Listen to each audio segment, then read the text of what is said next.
Sup, everybody? This is Carrick with ACG, and I'm here with Silver and Johnny for the Best Gaming Podcast number 533, 45, maybe 256. 523. 523. Yeah. God, I was so close. So fucking close, man. Happy Independence Day. Right there.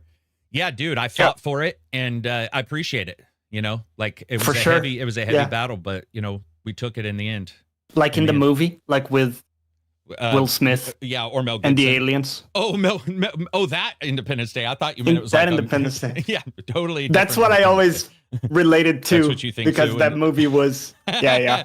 I'm thinking colonials and fucking muskets and flintlocks, and you're like laser guns. It's Oliver Stone and Born on the 4th of July. Yeah, exactly. It could have been any of them, man. It could have been any of them.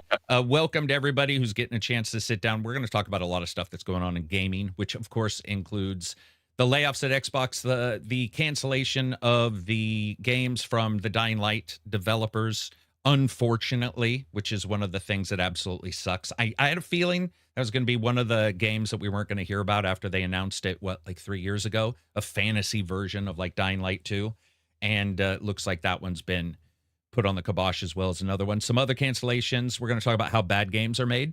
I think it'd be fun to dive into, like, you know, how bad games continue to get up to the point to where they get made. And then you might see some of these cuts, or you might see other stuff and go, damn, you know, how did this game make it and this other game not? So we'll dive into that too. We've got a bunch of stats, got some slides for people. Also, we'll hopefully be doing some real-time stuff as well, as long as my system is up and running. Unshakable Faith, sup, Carrick, sup. Knuckleheads here, Gibbler, the Gibbler, Mojo, Robert, Ben, Bojingles. Be sure to end your 4th of July celebrations with as many fingers as you started it out with. That's no fun. Right? Like, I feel like it's not a celebration until somebody goes home with some kind of open wound. Like, why do it? Yeah. That also sounds like a specific thing that might have happened. Do you have anything over there that you guys celebrate that's like this, where it's, you know, do you have like New Year's, London New Year's, Day New or Year's something? we do fireworks. Okay, so we get fireworks on the New street Year's. and Dude, stuff. That's America, man. We're gluttons. Yeah. We're like, you guys get one. You we're got the extra one. Two. I mean, you know, I get it though. We're gonna talk about what Silver's been doing. He didn't get a chance to come. I can't remember what happened. We had the normal unscheduled one, and then were you not? Yeah, things were a bit busy for me the previous week as well. What it was? Yeah. Okay. Yeah. So he'll be here to tell us what he's been playing, and I'm sure tell us about some game that you've never heard of. Hopefully, like some arcane game.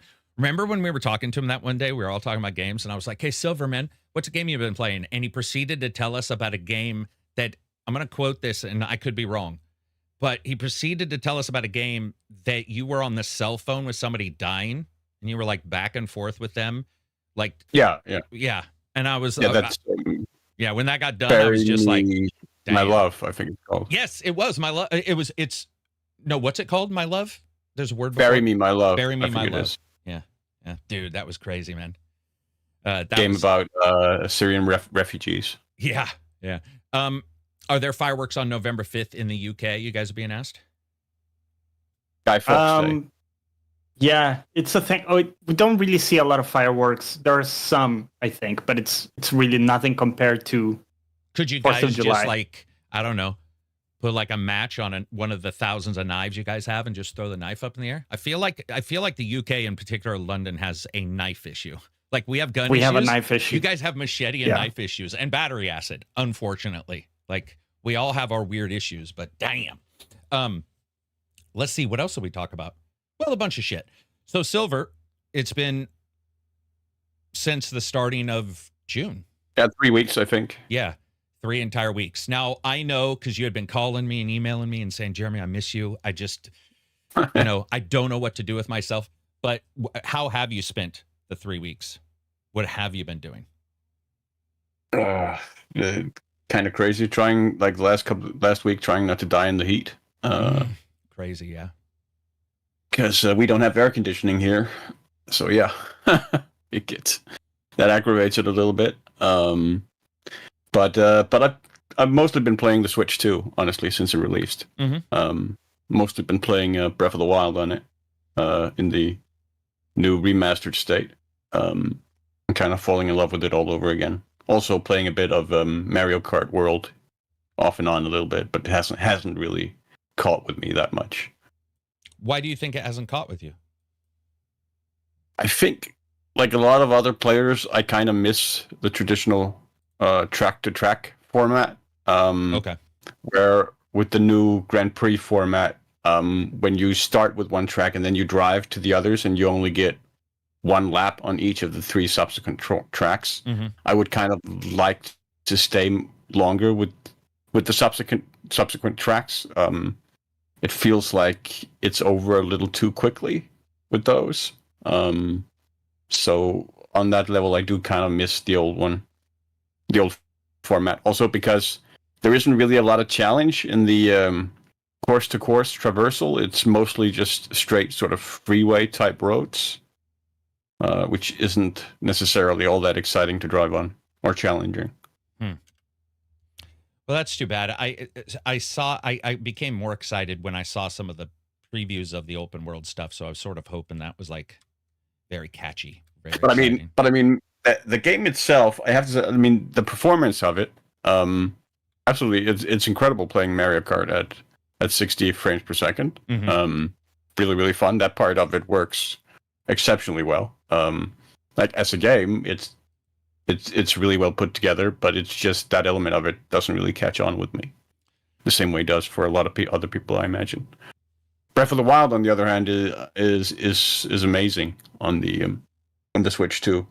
I find, like in the 60 frames per second. Do you just find that the frames per second just helps it because of the movement that felt sort of slow and physical in the original game, and now it feels just snappier? Yes, absolutely, and especially in places like the Kokiri Forest, which now is running smoothly and would drop massive frames and stutter, in the original Switch version. It makes the combat so much more responsive. And I've just really been enjoying going back to it, and really, much to my surprise, I mean, I didn't mind the weapon durability system back when it released, but I've kind of fallen in love with it now, and the way it sort of encourages the constant change-ups in approaches to combat and exploring to find new weapons, which are littered all over, so you're never really, even though they constantly break, you're never really short of weapons. You just have to overcome that mental hurdle of, I really want to keep this weapon. Just view every single weapon as disposable and use them. And I find it to be fun and engaging in that way and rewarding. Johnny, did you end up jumping into that? So I jumped into Tears of the Kingdom instead of Breath of the Wild because I like that one a lot more. Right. With the I do remember that. With the magic hand thing and like the building, I just find that whole aspect speaks much more to me, and adds a really important layer to the game that I really liked. So, but just hearing Silver talk, I'm a little tempted to give Breath of the Wild another shot in this much better format, because the games run phenomenally well with the upgrade. So I'm sorry. Yeah. Go. No, I was pretty much done. Go for it. I was going to ask about Tears of the Kingdom. I played it, and I'm sure there were some issues with the control because of the frame rate, but I got through it. Does that feel like dramatically better? Yes, because if you remember, every time you would pull up your magic hand tool thingy, the game would kind of like slow down, I absolutely visually. remember that. Yeah. Yeah, and I remember that pulling me out of the experience quite a bit, or at least like using the tool less in a way, like because I knew it was gonna incur a penalty in a weird way. So it was a little bit awkward there, and yeah, at times like some of the textures and stuff, it just looks much better put together now. Just kind of flows really nicely. Yeah, I would say it's a pretty big change. Noticeable change. That's very cool. I would say when it comes down to it, it's very difficult to know what the switch to. If it needed one particular focal point to grab me, or if the wideness of it is just reminding me of PC, and therefore I wasn't as bought into it. I don't know, like, because I want it, but then at the same time I'm like, well, so far this is what we have. Like, I'm excited for what's coming, but more excited for what's coming than what we currently have. But that's because, in all honesty, I did play a lot of the games when I was reviewing, so it's like, okay, I'm playing that game. Yeah. And so when I'm done, I don't really think about going back. I'm certainly never going back to a Zelda. Nothing against Zeldas, but come on. Like, they already take a mental toll on me because they're so, whatever they are. Maybe they require a lot of time and effort. Yeah, they require a lot of time and effort, a little buy-in to what they're offering, which, by the way, is absolutely nothing wrong with that. You get some buy-in. There's, that's awesome. SBZ says, happy Independence Day, gents. Currently replaying Assassin's Creed 3 to celebrate the 4th of July. Awesome. Make sure to play the Tyrant. What is that? George Washington, the Tyrant DLC. That's awesome timing. Any games you guys play at special occasions? Christmas stuff, for sure. I play. Do you guys play anything? Birthday stuff? Any, like... There used to be. Not really anymore. Yeah. Why did that change? So, I mean, just with time. Like, I used to play the original Mafia, City of Lost Heaven. I played that like once a year, for 10, 12 years, maybe. I would play through that. Haven't played that in ages. Right. And there are a lot of games like that where I would go return to them, like almost as an annual tradition. But I haven't done that in a very long time. Yeah, I'm trying to think if I do. What about you, Johnny? No, my only yearly tradition is Lord of the Rings. I watch the trilogy around Christmas. That for some reason feels very Christmassy. Yeah. Yeah, I don't really do anything for the different, holidays or anything like that. Like, yeah, Christmas Vacation, maybe, I would say. That might be the always watch the Black Edwards Peter Sellers comedy, The Party, on New Year's Eve. The Party. Yeah. I don't think I know it's that. It's the one where Peter Sellers plays a really, really terrible Indian actor in Hollywood who gets mistakenly invited to a major Hollywood party at a Hollywood producer's house and then basically totals the entire house. And it's called The Party? Yeah. Man, I've never heard of this. Why that movie? What's the link between that and... No, it's just very funny. Okay, I got it's not a very... It's not a film that's politically correct in our time because Peter Sellers is wearing blackface and doing a very stereotypical Indian accent. Right. Yeah. Okay. But yeah, a lot of it honestly does still hold up in terms of like the gag, both the visual gags. Like Blake Edwards is really a master of those, as he was with the Pink Panther films, along with Peter Sellers. And a lot of that carries through in The Party as well. There are just some absolutely amazing set pieces in that film of just pure chaos and anarchy. What year was that made? Like, do you remember what year? Late that 60s. Was? Ooh, my late audio 60s. Damn. Late 60s? Yeah. Gotcha. Let's see. I don't remember the year offhand. What is everybody doing, watching, or playing this weekend, by the way, as you go into the weekend? Also, thank you very much for everybody coming by. A Starfield says, where is Silver located? Just checking. That seems suspicious. As if maybe he'll show up at your place, but... I'm in Denmark, Copenhagen. Generally, he's in Denmark. That's the most you're going to get from Solar, or from Silver. He's not going to tell you the rest. You might show up at his house. Let's see. What have we been playing? Johnny, what have you been playing this week? So I've actually, Death Stranding 2. Been playing that. And I've returned to Night Rain, Elden Ring, a little bit. I've been playing with a buddy. Funny enough, it's his first ever Souls game. And it's not even totally Souls at that, right? Because it's very different. But it's his first experience there, and it's been really fun. Okay. going through that. We've been going through the bosses. We're like a little over halfway through the list. We're working our way slowly. Yeah, we hit one that's pretty tough now, but yeah, it's been Well, if you need really help, fun. feel free to call. Will do. Yeah. Also, are you still playing as well? I haven't played in weeks really, but I'm up for it. Awesome. Yeah. Do you feel that it's hard to jump back into one of those if you haven't played it in a while? Like, no, I actually just felt it mercenary surprisingly easy myself. Okay. All right. Yeah. The only thing is, oh, sorry, go on. Go ahead. No, go ahead.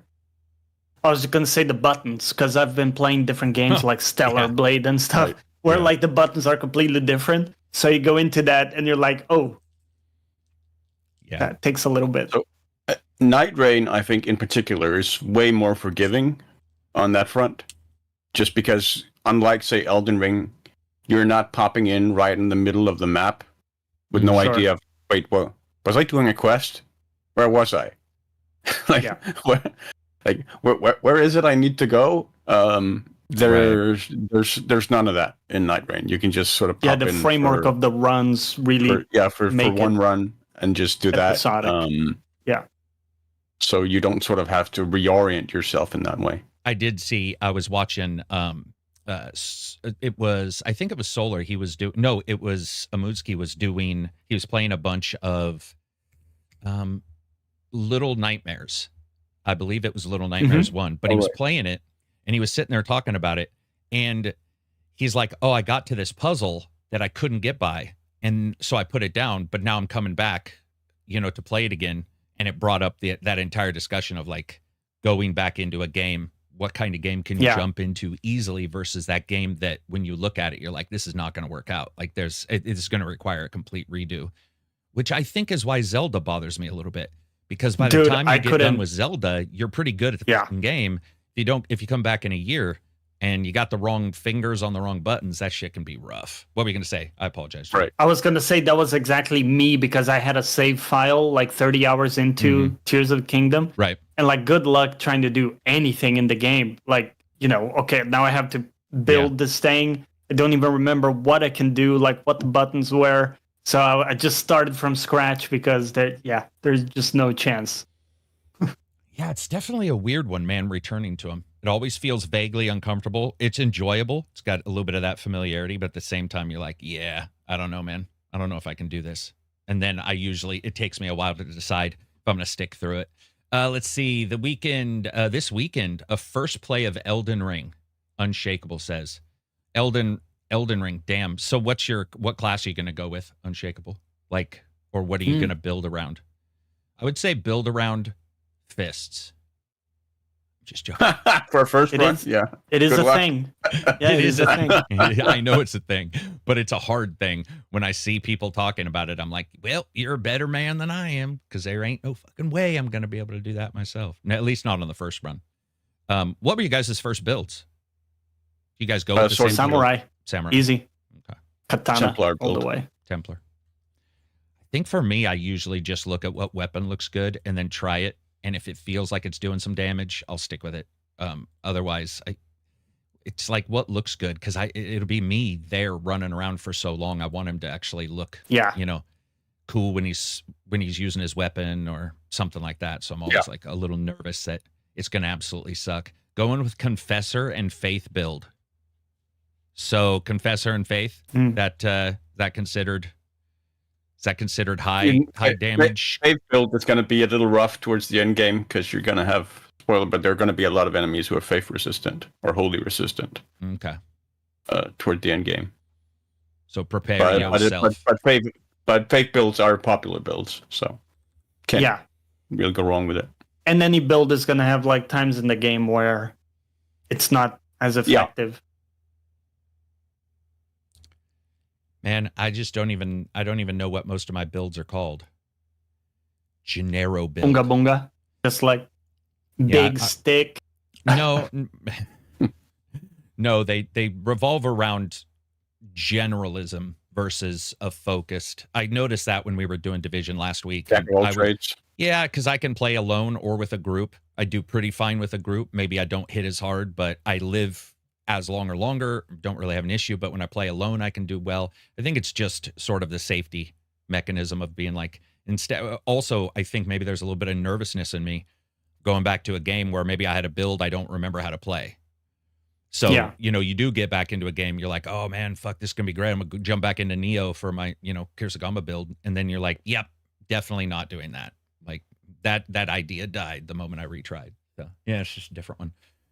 So looking at the news this week, Jesus. So the news about the Microsoft, we're going to talk about Microsoft's cuts first. So be the third or fourth series of cuts.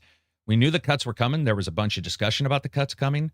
There were obviously some investigations at different places, different developers to see sort of who and what, was going to make the cut. Which, if any of us, probably everybody's been involved in this. We know how much it sucks to whether you're the cutter or the cutty, which sounds a little depressive, but you guys get my drift. So they announced all these cuts. About anywhere from 1,000 to 2,000 Xbox particular staff. We did know UK was going to get hit because there's some issues in the UK with Xbox in particular and the branding that was going to get cut. There's also a merge, and when Bethesda came on, they kept their entire communication staff, and they're still there even though Microsoft's got one and Activision still got theirs. Those were the ones, just because I know communication people, I'm like, that's pretty difficult when you have, many of us, I think, when you work at a company, when you start overlapping on those jobs, after a year, you start seeing them titrate down, or somebody quits and you don't replace them. I'm sure you guys have experienced that. But this was a wide sweeping cut. It was... Yeah, Rare lost their game as well. Yeah, Rare lost their game as well. We're going to go through some of the games that got sort of annihilated here. And what I'm going to do is show some people some of the stats for this. Pretty massive cut. I do understand why some of this was done, but at the same time, when we look at it, you're just like, holy shit. Because the announcements, John Romero's, I don't know if you guys saw that. Yeah, I did. John Romero's game that I feel like it wasn't very long ago, in fact, where he got sort of bought into the Microsoft ecosystem, and that hit him. But let's see if we can bring this up. Yeah. So I'll adjust this a little bit.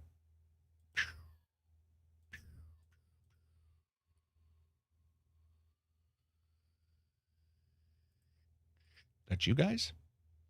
Let's get this adjusted. So this one, the Microsoft ones in particular, 9,000 total employees were impacted. That's a lot, man. That's, of course, Microsoft being a huge company, but, and there's more than 3 canceled projects now. There's 5. This information's a little late because I did it, I think, last night. And Phil Spencer had stated something along the lines of, it's for the future. It's to do it now versus over time, and sort of titrate these down, which I get, and we're seeing it with COVID, but man, it just sucks. It's like Perfect Dark. Now, Perfect Dark, I'm going to cover some of the stats on that. That game has been worked on for like many years, and we've seen nothing. So I'm assuming that a company looks at that and goes, listen, there is nothing coming out of this, at this particular time. Yeah. I also was stunned to see some news on Forza, not the cut. I was actually stunned that they're still there. So Playground has Forza and they have Fable. They have Forza and Forza Horizon, and then they have Fable that they're working on. And I looked at the numbers for the Forza Motorsport. So this is the race one. And admittedly, I might be one of the few fans, and I understand racing isn't super popular anymore. That sold so poorly for the last couple gens. The Horizon has just exploded. Horizon's doing better. They released it on PlayStation now. But that team, as of this morning, looks to be a support team for Forza Horizon. Now, I think that's a smart move. The cuts suck, but I'm saying I think Motorsport, for whatever reason, just wasn't working out anymore. It doesn't seem like it was in any way, shape, or form making money at all. But I sort of wish they had said, okay, we're not making money on Motorsport. Let's move everybody over to Forza Horizon, because Forza Horizon has one huge problem that's rearing behind it that I can't believe I'm saying out loud: the crew. Now, the reason why I'm saying that is because Ubisoft is positioning the new crew game to sort of, and they already did with the last crew game, which I didn't necessarily love, but it was getting that Forza Horizon feel, and they've already got their bigger world. I don't think the other company that goes against them wants to be known as the smaller world, open world racer. So like, I would have loved for them to say, we're merging these teams, you know, and we're saying, because these guys have expertise in racing and in handling. We can make our handling and racing better, which isn't perfect in Horizon. Horizon feels good, but, you know, there's stuff you could do. But that was the big, I think of all of them, that was the one that, like, I sort of knew was coming because I've been looking at the sales for Motorsport, and it tanked, man. Like, for me personally, the last two entries were total disappointments. You felt they were, right? Yeah. And they were missing features. I remember. And I'm a huge racing game last fan. One, you were, yeah. But for me, they've just sort of completely or repeatedly rather missed the mark in terms of trying to bridge the gap between casual and sim. Yeah, and not hitting both, right? And really, like, one of the main things for me is that I'm geared towards longer races because I prefer. One of the things I enjoy about racing games is developing a rhythm of the track as I do lap after lap. Absolutely. So trying to like build that sort of consistency through a race. And if you're doing 5-minute races, which is what you're pretty much consistently doing in Forza Motorsport, it's what the game is really sort of geared and built towards. You just don't get that because the race is just over in like 3 or 4 laps. And there is, and I haven't really found an infrastructure that really allows you to set up longer races. With pit strategies and stuff like that in the way I wanted to. So we're gonna talk about the sales. So back in the day, 2005, I think, they were hitting millions pretty quick. Forza Motorsport 2 sold 4. 3 mirrored, they said mirrored 2. They didn't really have solid numbers, but then it started to dramatically decline to, I mean, like, you're talking 5,000 concurrent players on Steam when it went live. Now there's Game Pass, which is its whole other thing, and they're building these games, you know, like that's in their subscription service thing. So you're not going to see those sales. But I think, especially with that last one, when we saw Forza Motorsport do so poorly, it also reminds me that while I love racing, and I love long racing like Silver does, Le Mans 24, like, let's go for it. Let's invite some friends over. Let's fucking do that. That's amazing. However, its GT didn't sell as well as I thought it was going to. Gran Turismo. Now, I'm a kid who remembers Gran Turismo, people talking about it, the hallowed hallways. Like, it was like Gears level. Yeah. It was like Halo level. I'm not lying. Gran Turismo was, I mean, that the was holy grail. The holy grail. Yeah, and things have adjusted over the years. There's more games that overlap with it, and companies aim for it. And you got PC titles that are phenomenal looking. They don't have iRacing and those that are very common. Not Modelista, but that one as markers. The weird named one, the big French named one that's like Assetto Corsa something. Yeah, it's got like a subtitle.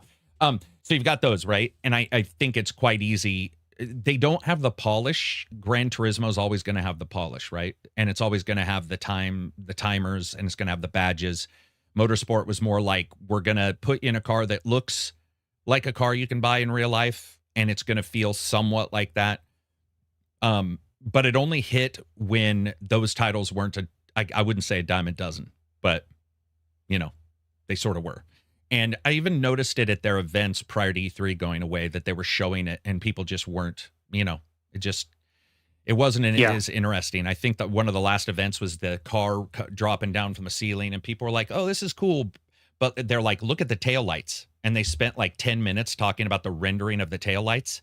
And I'm like, listen, I love that kind of stuff, but you're talking to me or Digital Foundry. You're not talking to the normal gamer who's like, Dude, if it's 200 polygons or it's 10,000, Yeah. I don't give a shit. You lost me How already. much content's there? Yeah.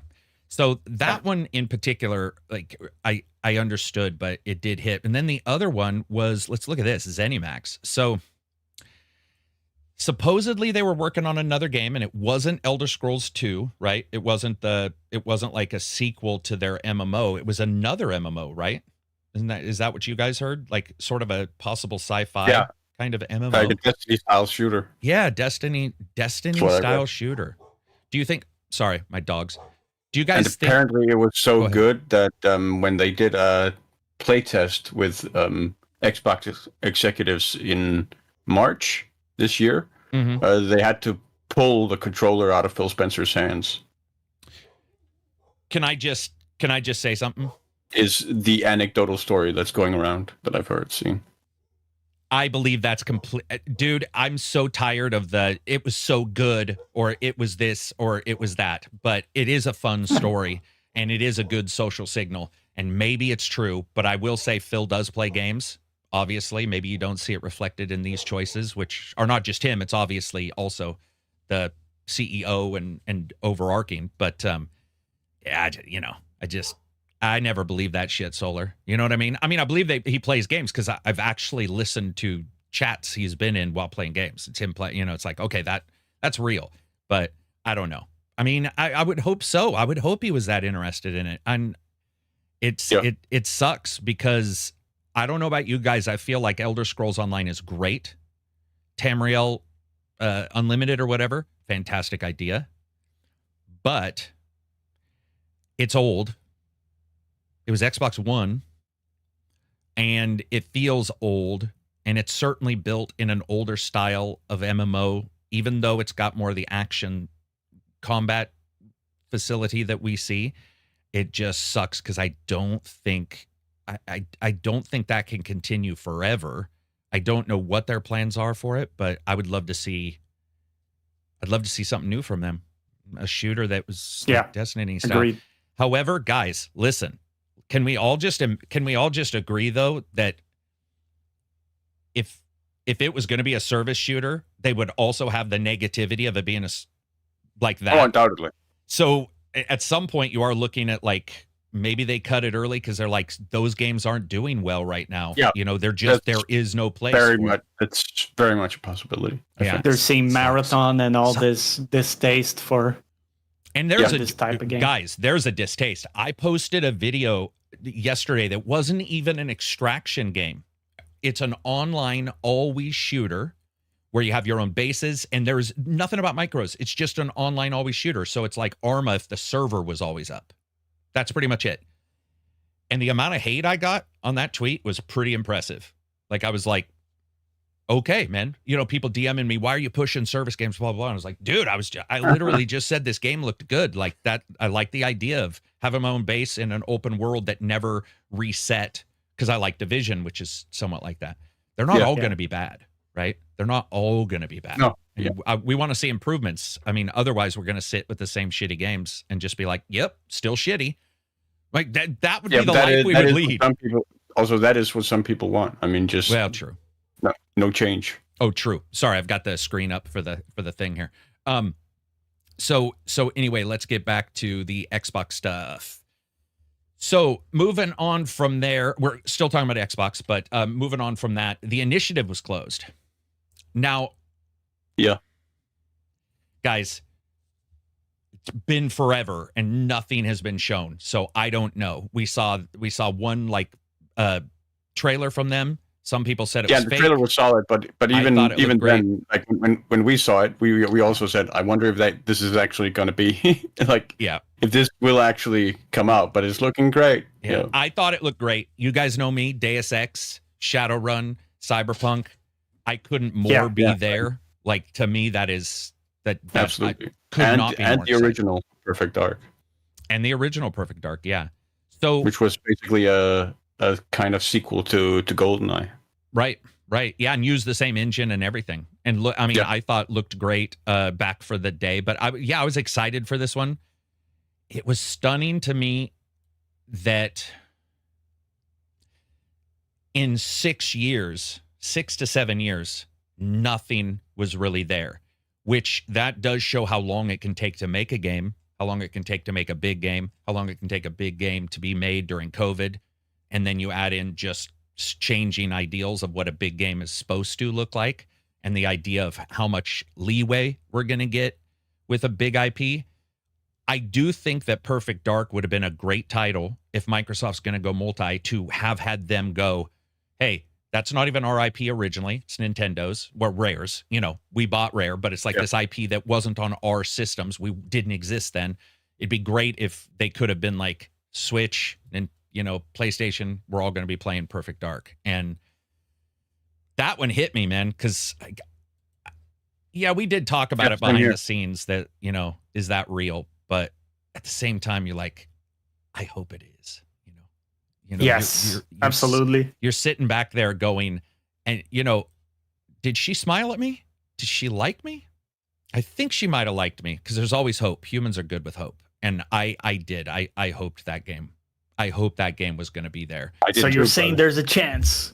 Yeah, I mean, that like is the way, dude, that is the way I treated that game. What I saw, you know, I think Absy watched that with us, and we were doing the debate back and forth. Is it real? And I was like, well, certain parts definitely look real because there were issues with it. You know, there were definitely problems with what we saw. So I was like, okay, that looks real. But then there were parts that the animation looked fake, you know, where it's impossible to get that level of animation. Killzone 2. It was very much a vertical slice. It was just a question of how representative it actually was. And was the vertical slice simply the title screen was the only part that was running, and the rest was a render, or exactly. something to that point. But yeah, man, that one hit me really hard. 6 years. And then so Blackbird was the other one, and then Everwild from Rare. So dude, Everwild, I think we saw one thing on Everwild. Is that correct? Did we see anything other than a very single? I don't even remember having seen anything specific from it. Really? Okay, so I did. I believe it was a trailer, one trailer in the entire time. Maybe some footage, maybe some interviews. But yeah, it's terrible. Hero on Business, $5 super chat. Here on Biz and Hero on Business is one and the same. Just saying, apart from that, big love for the podcast. What's up, buddy? Thank you very much. Appreciate it. So that was 4 years ago, by the way. Everwild, they showed a short trailer. Mm-hmm. Wasn't that just like a teaser announcement or something? No, it was a full trailer. It was like a 2-minute trailer. Yeah. Did it show anything? Yeah, not necessarily gameplay. It was hard to tell. It looked more so like cutscenes or stuff like that. But it definitely looked very impressive visually. It was like this super like artistic, stylized, but also detailed style they had. It was pretty unique. Or I should say unique. Unique doesn't come in gradations, right? It's either unique or it isn't. Very unique. Yeah. Man, growing up, that was and I'll say it here, by the way, all with you guys. It'll for sure pop out. But man, you'd have your English teacher look over at you and be like, dude, seriously? I got called out on that, so that's fair enough. Yeah. If you're gonna if you want to talk about, you know, how gray the differences are or whatever, don't use unique. Use something else. You know, it's like it was something that always stuck in my craw a little bit, because I always felt it made sense, because we would say that, right? Me too. It's like, well, this is more unique. You're in a D&D game and somebody says, I want a big, huge, and you're just like, copy that. You know, you're like, big, huge. It makes total big, huge, sense. Humongous. Big, huge, humongous, gigantic. It's a big, huge, humongous, gigantic. And all you're really doing is hoping you catch the three other players if they don't know throwing one as many of those adjectives at it as you can. Absolutely, yeah. Yeah, you cover it with adjectives. Take as long as you can so your brain can figure out what next line of adjectives you're going to use. By yourself. You buy yourself some time. But yeah, so that one in particular, you know, just closing those guys up. Microsoft has a sort of a program that lets people reapply for other development houses. I really wish they had just done some merging. You know, like I feel like that would have consolidating instead, especially Forza. I think Rare. I think Sea of Thieves is doing phenomenal. and seems to be insanely popular. I'm sure some of the people would rather be employed than not employed. Grab them, look at, Sea of Thieves. Because here's my big problem. We're going to talk about it at the very end. The big worry I have is that we didn't see that. Well, we did a little bit. Turn 10, working on Forza. But we didn't see that very much, which indicates to me those games aren't seeing blow-ups. As in, they're not seeing more content because we're doing these couple games and we're doing more and better of those, which that definitely makes you go like, uh-oh, where's this headed? But yeah, that was sad. Both of those games were huge on my list. I would say the Rare one was huge on my list just because I like Rare stuff. I like their art styles. I wasn't really interested in what I saw. I do remember the trailer now, but anything else from Rare come out that I'm missing? Did any other nothing got impacted on Sea of Thieves, right? Not that I heard. Didn't see anything about that. Gotcha. And then, so this surprised me, and I'll take the loss on this one. So I had talked to Johnny and many others multiple times that I was like, the one place, and the thing I think a lot of us know about is that, mobile's a big deal. So I was quite surprised to see King lay off people, because that's Activision and that's their mobile department. I was like, oh, wow, they laid off people. Like they laid Candy off Crush too. Candy Crush. Now, here's some news that I thought was quite interesting, though. 6 discontinued games in the last 5 years from them. 6. Wow. So it may indicate that there's a pullback there, or that they're cannibalizing with Candy Crush and they can't roll out another successful game. But yeah, I was looking up the news last night going, holy shit, they've had 6 discontinued games in the last 6 years. And there's only 2 running, I believe. It might be 3 from them. Candy Crush, of course, is doing, it's probably 2 Saudi princes. I have no clue. But, that thing will outlive all of us. That thing, yeah. William Shatner and fucking Candy Crush, when the aliens show up 2 billion years from now, Shatner's going to be there playing it and be like, you finally arrived. It's my dream to meet aliens. It always has been. So here we go. But yeah, so that's a mobile giant. 200 employees. It looks like it is a big company, but Candy Crush annual revenue of last year was 1.8 billion, which of course doesn't include all the other stuff. But that was insane to me. And Nixie is saying, I thought King was number 1 priority. It was. I think also, though, it doesn't. So it depends on the size of the teams and all that kind of stuff. I think Candy Crush, obviously still going to get content. But I do think that a lot of these companies are looking at leaner couple titles. We talked about this we did a huge behind the scenes podcast a couple days ago in chat, just a live one. And one of the things that was brought up is it certainly seems like Sony, Microsoft, Nintendo, Ubisoft, many of these companies are doing a couple big tent poles, and they're sticking with the tent poles, whether it be your Tom Clancy, Far Cry, Assassin's Creed, whether over here it's your Mario, your blah, blah, blah, your blah, blah, blah, and letting others roll out slowly and sort of focusing on those, and then maybe letting the third party. The only problem is third parties are having their own problems, but Call of Duty studios also, man, layoffs at Raven and Sledgehammer. That stunned me. I think of all of these, that stunned me, because if you go look, now their sales haven't always been, they've gone down and gone up, but it's Call of Duty, guys. I don't know of a game. I mean, I don't even know of a game out there that if you put a title on there, even that shitty, terrible World War II one did well. Those games do really well. And those 2 are pretty good companies. They're known for delivering good content. There's always issues with Call of Duty with monetizations and stuff. I'm not talking about that. I'm talking about, are they enjoyable? I think for the most part they are. It's just so sad to see Raven Software having become a Call of Duty contractor. Yeah, that's true, right? They were. Yeah, that is true. Yeah. That is true.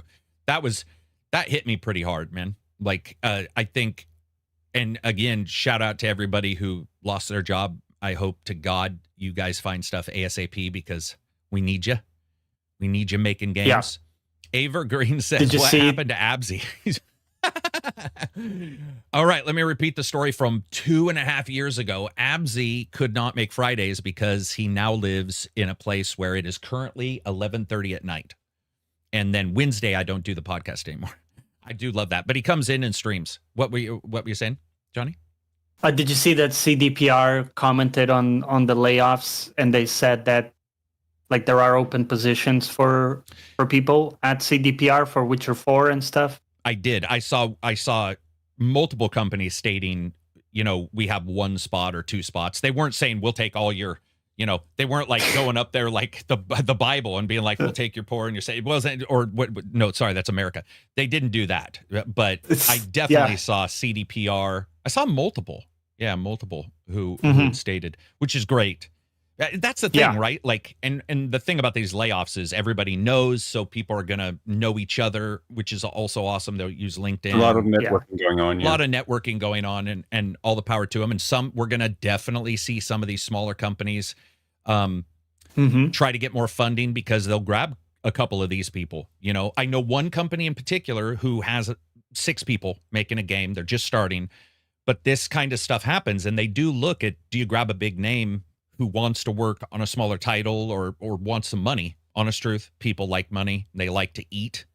Let's ignore all of the moral stuff for a second. Just want to be employed. That person coming there could help them apply for more money, saying, hey, we have so-and-so. And that brings me to the thing that really stuns me. The John Romero one. Because it wasn't a ton of money. John's not the biggest name anymore or whatever. I get that. But I feel like that game was only recently like sort of boiled up. And I feel like, damn, that I would have really liked to see what he was working on. I genuinely think that what they were just even hinting at seemed interesting to me as a gamer. And I've always really liked John Romero and his wife. I've really always sort of been a fan of them, even though, was it Omorta? Were they the ones that did that? They did a mob game that was like a mobile They didn't do Omerta. But do you know what I'm talking about? Like a strategy mob game. It didn't get the greatest reviews. Not that that means anything for the future, but I do remember the game not necessarily. I mean, I do know an Omerta. So it's not Omerta. Mob game, it's not Omerta. Okay. But I don't think it was Romero. No, I think it was an Eastern European developer. Yeah. Maskinoff says, "What does this say about Phil Spencer's era?" Well, it says a lot about the era because the era also takes in the time frame. And there's a reason why all these companies are laying people off. You can talk about Microsoft because that's what's happening right now, but we've done 5 of these podcasts in the last 8 months, I think, because the other cancellations that happened this week didn't get talked about. I mean, Techland is in bad shape. I'll show you guys some of the data, but Techland has had a disastrous couple years. And I did not know that. I wasn't checking. They support the fuck out of their games. Didn't even put 2 and 2 together. And then went back and looked in 2024. They had a massive drop in income. And they ended up canceling 2 of their games just now. So it's a thing. The other one I want to talk about is ones we didn't hear of. So as you guys see on the slide, Undead Labs. From what I understand, State of Decay is safe. I asked if State of Decay was safe, and the one person I know there stated at this time it seems State of Decay is safe. No one really knows except for somebody there, and I haven't gotten in touch with that. Obsidian seems safe. In Exile, safe. In Exile, I know is safe. So those ones are safe, at least for now, until they don't perform or a game misses its date, right? Oof. Yeah, man. Gets delayed. Ninja Theory, almost $200 million was invested in Ninja Theory by Microsoft, and that since they're merging or whatever, and that has not. They seem safe. No issues there. So. Oh, good. Yeah, very happy with that. Double Fine, Psychonauts. So Psychonauts, they showed the tower. Isn't that the game that they showed at this event? The weird ass crawling tower game that they showed? Weird ass tower. Yeah. Yeah.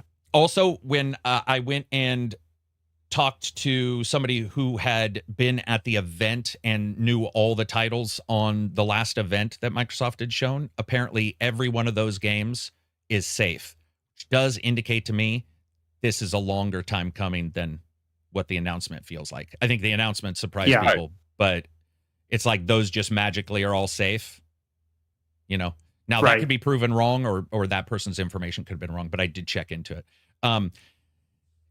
Gentle Stone, I think that stands for gentle. I hope it does. I apologize if it doesn't. He says, I think Carrie's departure in Netflix was prescient. Well, it could have been. I think Carrie leaving sucks. I think she did a good job on Avowed. I get it that people don't love that game. I think the combat, which she had to have made sure was okay, they delayed it to fix things. Carrie going to Netflix sucks. That's it. Like, regardless of any of this stuff, but I don't think it was really prescient, unless maybe Obsidian didn't get. I don't money think those were necessarily related either. I mean, Netflix. You know, Netflix. People who've worked for Netflix have we have people in our Discord who work for the software division at Netflix, and is like, there's some money changing hands there. That's pretty insane. Right? They want to figure out a way to like sort of get into that space. So it says Genital Stone. Yeah. That's what it stands for. Genital Stone. What were you gonna say, Johnny? Were you gonna say something, bud? No, I was thinking. So I was gonna say that Netflix has been trying to break into the gaming space for quite a while through mostly mobile, right? They got these like mobile games that pop up. Mm-hmm. Like even on your TV, you'll go in and at the top sometimes it will show, play now, and you have these games. Yeah. So real quick, I'm wondering. Go ahead. Well, I was just gonna say, like, it would be cool to see them come out with like a flagship game, and it could be mobile, like what's the one, the gacha one we always talk about? Oh, the original gacha. Yeah, I'm blanking on that now. Genshin Impact. Yeah, so something like that, like big mobile game that shakes things up, would be cool to see.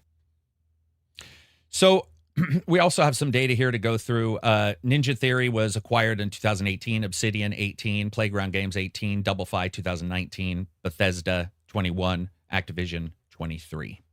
Those were the times, because people were wondering. Xbox Game Studios over 100, Turn 10. They lost. There's no real number on that one yet. I think it'll be a bit before we know how many people are sort of affected at Turn 10. And then somebody's asked me on Telegram, they're saying the Coalition. 30 at the Coalition, apparently. Yeah, looks like 30 were released. Yeah, also just for my part, I'm finding it, as always, difficult to square the dissonance between like the stated yearly budgets where they record the gangbusters profits, and then the 9,000 people downsizing in relation to that, which to me just signifies extraordinarily poor management, right? If you're recording, can we clarify something, because somebody's going to jump on us? 2,000 at Xbox Game Studios, 7,000 at Microsoft. Yeah. Okay, yeah. Sorry, continue. Those two are separate. So still a bunch. The profit increase is for Microsoft as a whole. Yeah, 25% profit increase for Microsoft as a whole. And they also did good on Xbox. They also improved on Xbox itself as well. I just wanted to clarify that, because somebody jump on us. But continue. I apologize. I just had to jump in there. So I don't know. To me, it just signifies extraordinarily poor management of resources. That you're seeing 25% growth in your profits, and you're still resorting to layoffs on that scale. I don't know. It just it doesn't square with me. General Stone says, pronounced right. I just have a feeling she wasn't happy under MS rules. No, that wasn't MS. She's Obsidian.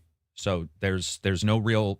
I think people forget that like, those guys, they are separate, and while they might come under a financial thing, they're still going to be working at their company, and that's something that even developers who've left have stated. Basically, it's our own thing. It's still our own thing. Sure, you're gonna have an overarching umbrella, but for the most part, they're not getting like a daily invitation. Yeah, they're kind of like silos. Mm-hmm. Yeah. So if you want to blame anybody, you could blame Obsidian. if we feel that management was there. I also feel like she may have left. I'm just speaking. She may have left because a bunch of money was offered to probably make whatever she wants without even oversight at her own company.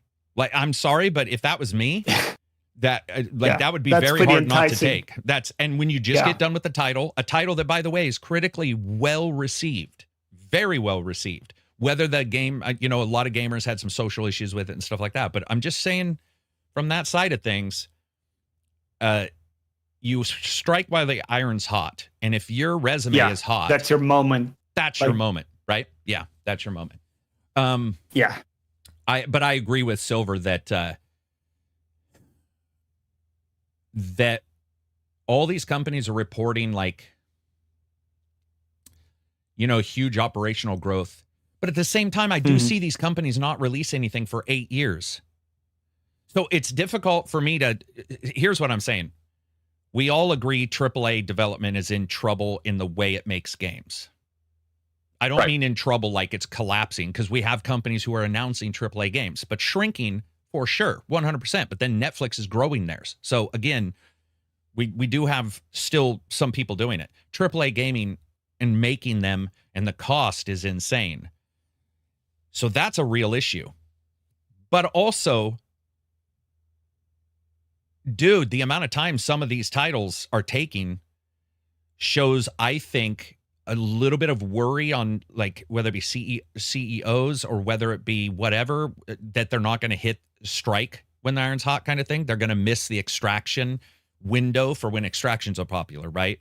Or oh no, these hero games aren't as popular. We need to move on. And I do believe this. I'm just saying this. Everybody was so excited when a less corporate overlord took over Xbox. The amount of people who were like, oh my God, this is so nice. Developers were like, there's no oversight.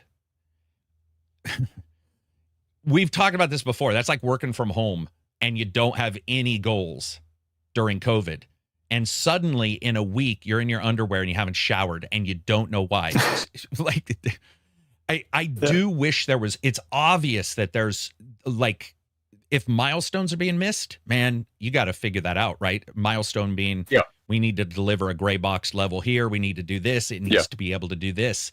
It's obviously not happening. And it's happening at fucking many companies at Microsoft and Sony as well. Because I know people say what's happening everywhere. It is. But today's going to be about this because Sony didn't announce layoffs today. They might tomorrow. But I mean, when you look at some of these games, Undead Labs, what? They've rejiggered, I guess, or almost rebooted State of Decay 2 or 3 times to try to get it right. And working for Microsoft has the bonuses that sometimes they let you do that.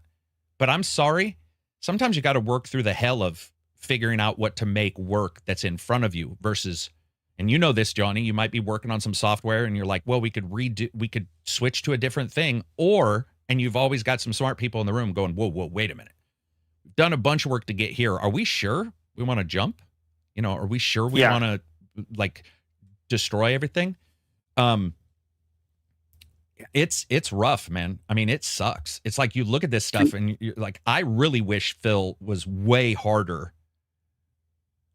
on. Now it's not Phil. I take that back. It's actually technically he's in charge, but the people below him, like your Matt Booties, all those guys, I really do wish there was a much tighter requirement there, because I've even heard that a couple times from developers who've been like, dude, the requirements aren't very, you can miss some stuff because there was money. And by the way, let's just all be honest. This is post-Activision purchase Microsoft. There is a massive difference pre-Activision Microsoft on what they allowed and what you could get away with. $70 billion. Imagine you accidentally turned some subscription on and you weren't aware that you subscribed to some TV show that cost you $800. You're going to make some cuts somewhere as you cancel that subscription. That is sort of what it feels like, is that big purchase has just gone and been like, there's no more free lunches. And everybody's like, but I didn't pack a lunch because I've had a free lunch this entire time. And it's not right. Really, it's not. They weren't ready maybe for Yeah. the scrutiny and stuff. The Activision purchase made sense, I'm sure, financially, and I know Sedelia, is that his name? The Microsoft, the main guy, Microsoft? Sedelia? No, yeah, I think wasn't it Matt? Or no, that was the Xbox head. Yeah, no, I don't remember who's the current. But Microsoft head. I'm pretty sure he had and then I know that Bobby Kotick had stated also that it wasn't Phil he talked to about the sale. Phil didn't have a part in that. That was that was Microsoft itself. That was Microsoft itself, and it sucks because it's like all those plans, are they going to go to waste? You know, like what I mean, $70 billion to eat that, especially when you look at Activision, who isn't really stunning anybody with their output. Nothing against them. Call of Duty's doing great. Candy Crush is doing great, but they're not surprising you with some new game or some innovation, you know, or some world change. They've got World of Warcraft, blah, blah, blah, blah, blah, blah, blah, blah, you know, so it's like $70 billion to carry this heavyweight. And then all these other companies are getting impacted by it. Sucks balls, man. I think a lot of your points are valid. For me, it's just the sheer scale of the 9,000.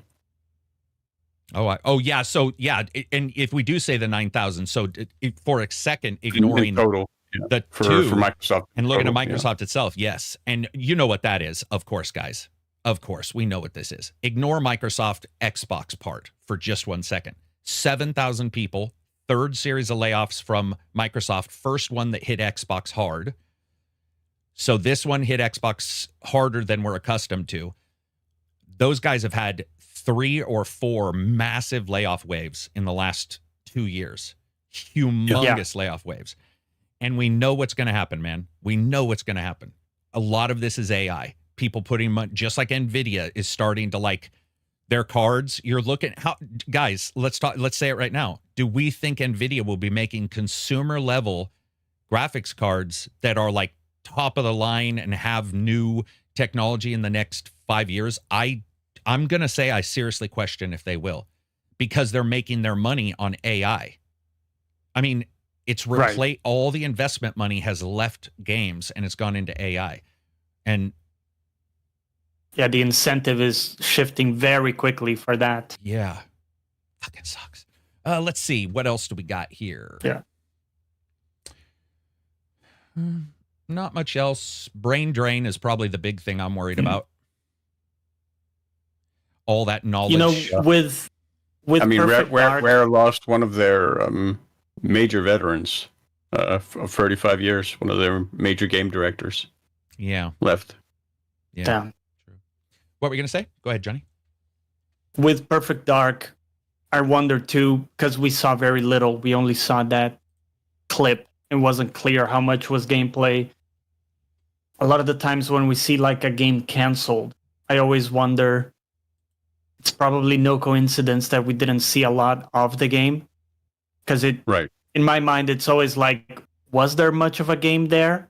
Or was it just sort of in the idea stage still? And like drawing stuff up? Yeah, well, I mean, I don't think we're ever really going to know unless there are developers who like go on a podcast or whatever and tell the story, right? That's just the nature of the business and NDAs and whatnot. Yeah.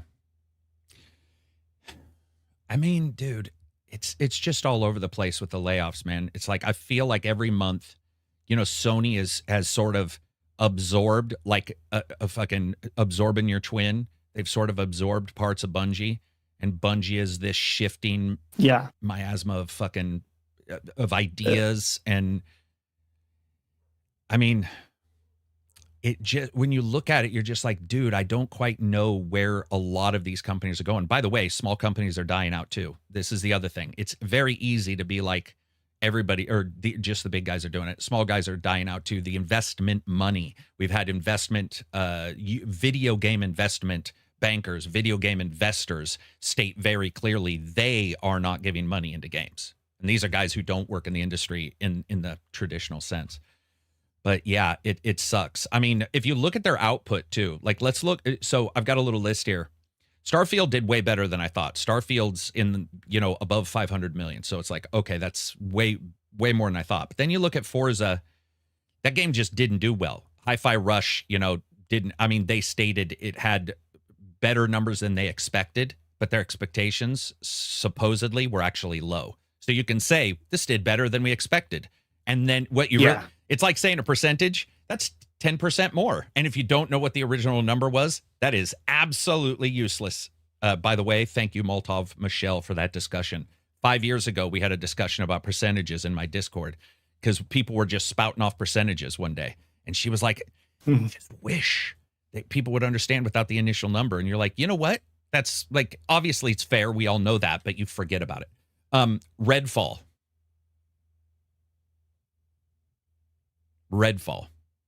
Yeah. 200 plus million. And Modern Warfare 3. So there are some stinkers that have, by the way, anybody who loves Modern Warfare, I love you. I love you. But I don't love that game. Love and respect. Love and respect. But love and respect. In the amount of time I said I love you, the campaign was over. Just saying. Our podcast for the last 2 weeks went longer than the campaign did. Than the full game. And I just mean one of the podcasts. By the way, I'm just fucking. Oh, man. Yeah. Studios like Tango, they closed. We get a lot of the reducing. But I think the big thing everybody needs to worry about is the brain drain, because I'm okay with less games right now. We'll talk about this in a bit. There's a lot of games. Yeah. I am okay with less games coming out. But the brain drain, man, those people who,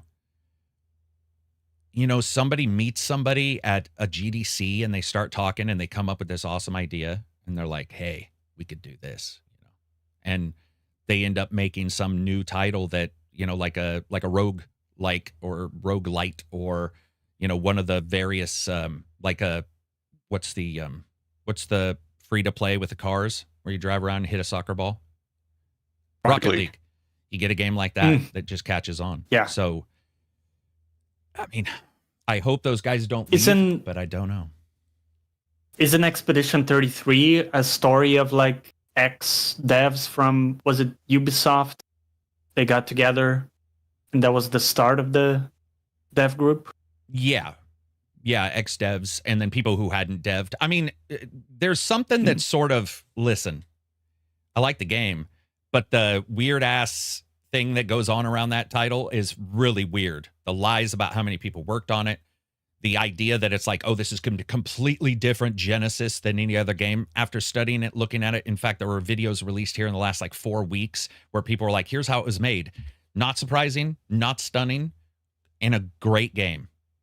But the hyperbole around it is like doing the thing that will be done in 2 years where somebody will try to use that game as an example of something and you will have 50 caveats. It's almost like the Instagram of game dev where you have unrealistic expectations of 33 people, doing something unrealistic. So but by the way, just quickly on that, with that said though, it encourages me to think that maybe some of these people that were laid off might coalesce into smaller groups and do something along those lines. I don't see how that won't be a thing. Yeah, right. That's a hopeful, that's a hopeful thing at least. Yeah, silver lining. I feel like overall, there's absolutely no reason why we won't see some of these people get together. We'll see some leave. We know that some have left. We saw some announcements last year, at the end of last year, where people are like, I'm gone from gaming. Something that like Silver and I had to deal with BioWare when the doctors left, which was quite noticeable, I feel, on BioWare's output and their writing empathy, because those guys, they were the ones who led the charge and the feel and the thematic way in which those games were done. But I mean, I'm sure some of them will get together. The thing is wouldn't you love to get together while you still had a job? Instead of, dude. You know what I mean? Yeah, right. Yeah. Palpatine says something that's very, hey, what's up? Those studios are so fragile as well. Yeah, true. That is true. That's true. They are fragile, right? That was brought up very intelligently in a conversation yesterday. some heated discussion, and then one of the almost exactly that was brought up, where it was like, can we just all remind everybody how many of these games are being canceled? That, you know, a small team with 8 people that has dreams, and it's still, you know, because game development is hard without financial difficulties. You know, we all know it. I mean, have you guys ever went camping with 4 friends and none of you can decide what to fucking eat? And that takes 1 weekend, not 5 years.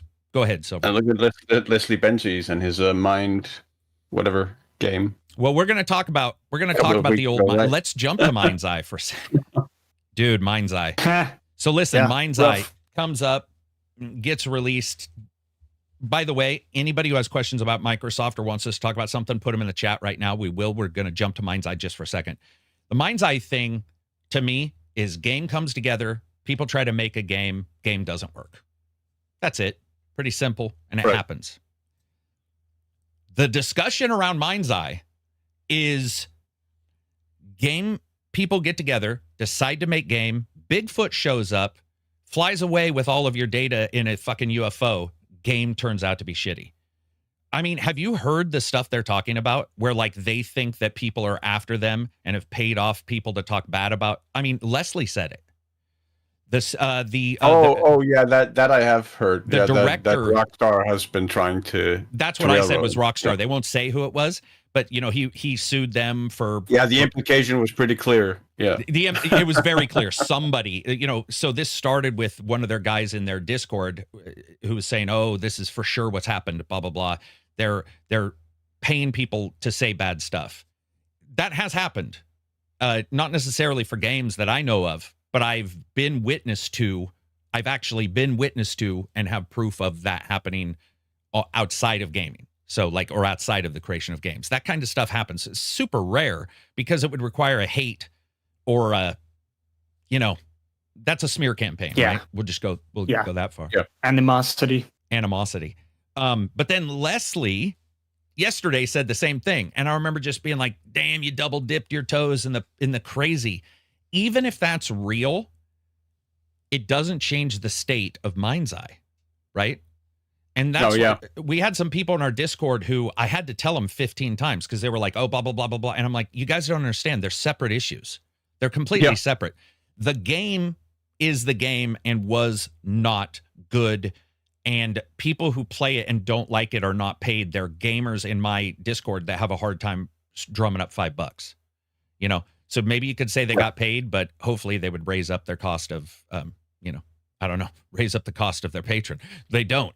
They're not. They don't get paid. They don't get paid for it. They just didn't like the game. Then you have the crazy shit, you know, the idea that Rockstar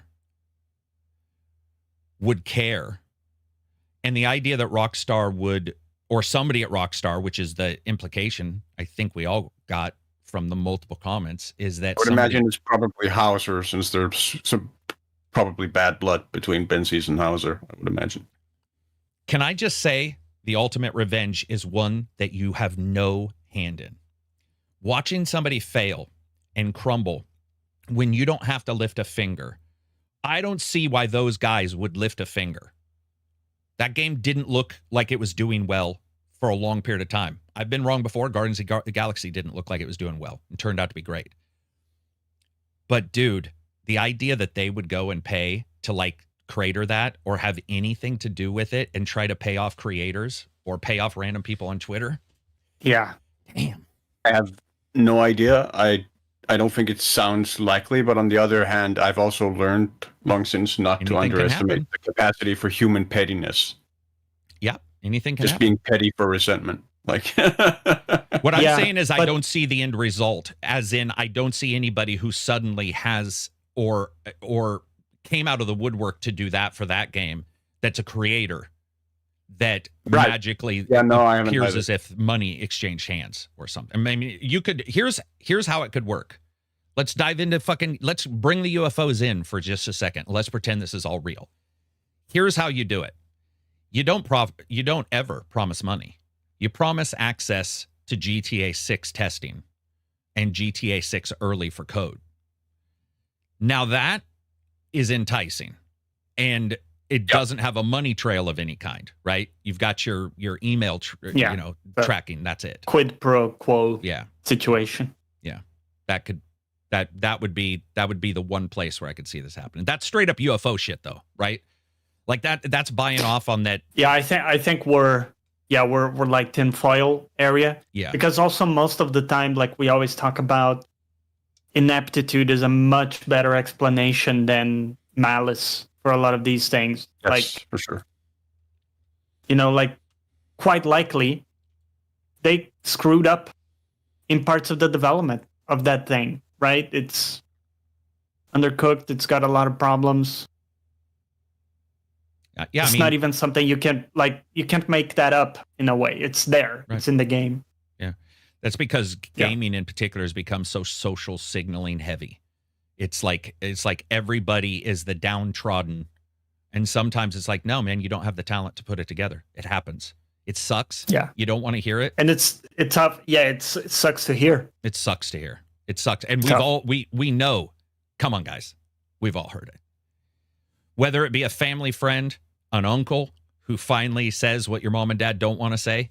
Listen, Jeremy, you are ugly.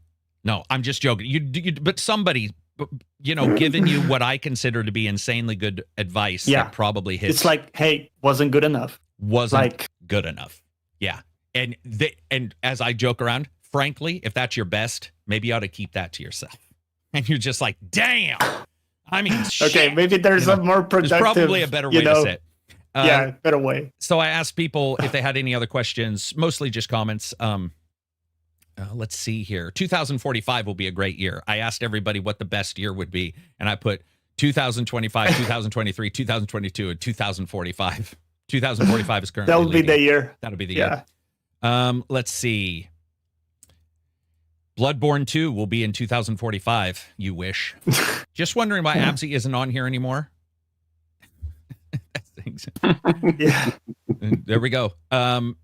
It's sad I don't watch this anymore. About Reg next. Yeah, exactly.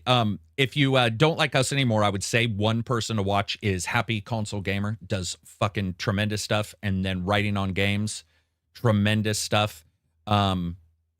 Who else are some people that I've been watching lately on the YouTube scene? I don't watch a lot on the YouTube scene because it's all sort of degenerated into clickbait madness. But those two, I would say, if you don't like watching us anymore. What were you saying? Do you like Josh Hayes? Have you seen any of his stuff? Him? Oh, yeah. I've talked. Yeah. Mm-hmm. I mean, I'm just saying it straight up. He did release an entire huge video and then pull it back. And I'm always really uncomfortable with that because I'm like, if you got all the way there, just go for it. Like, don't be pulling it back. Don't be like, it's like, if you're going to do that, there's a lot of safety steps, but I think he genuinely is very well-spoken, does a great job. Yeah. I don't watch him as much as like Writing on Games, who I think is fantastic, or Happy Console Gamer, who I just like his stuff. I like his attitude. Let's see.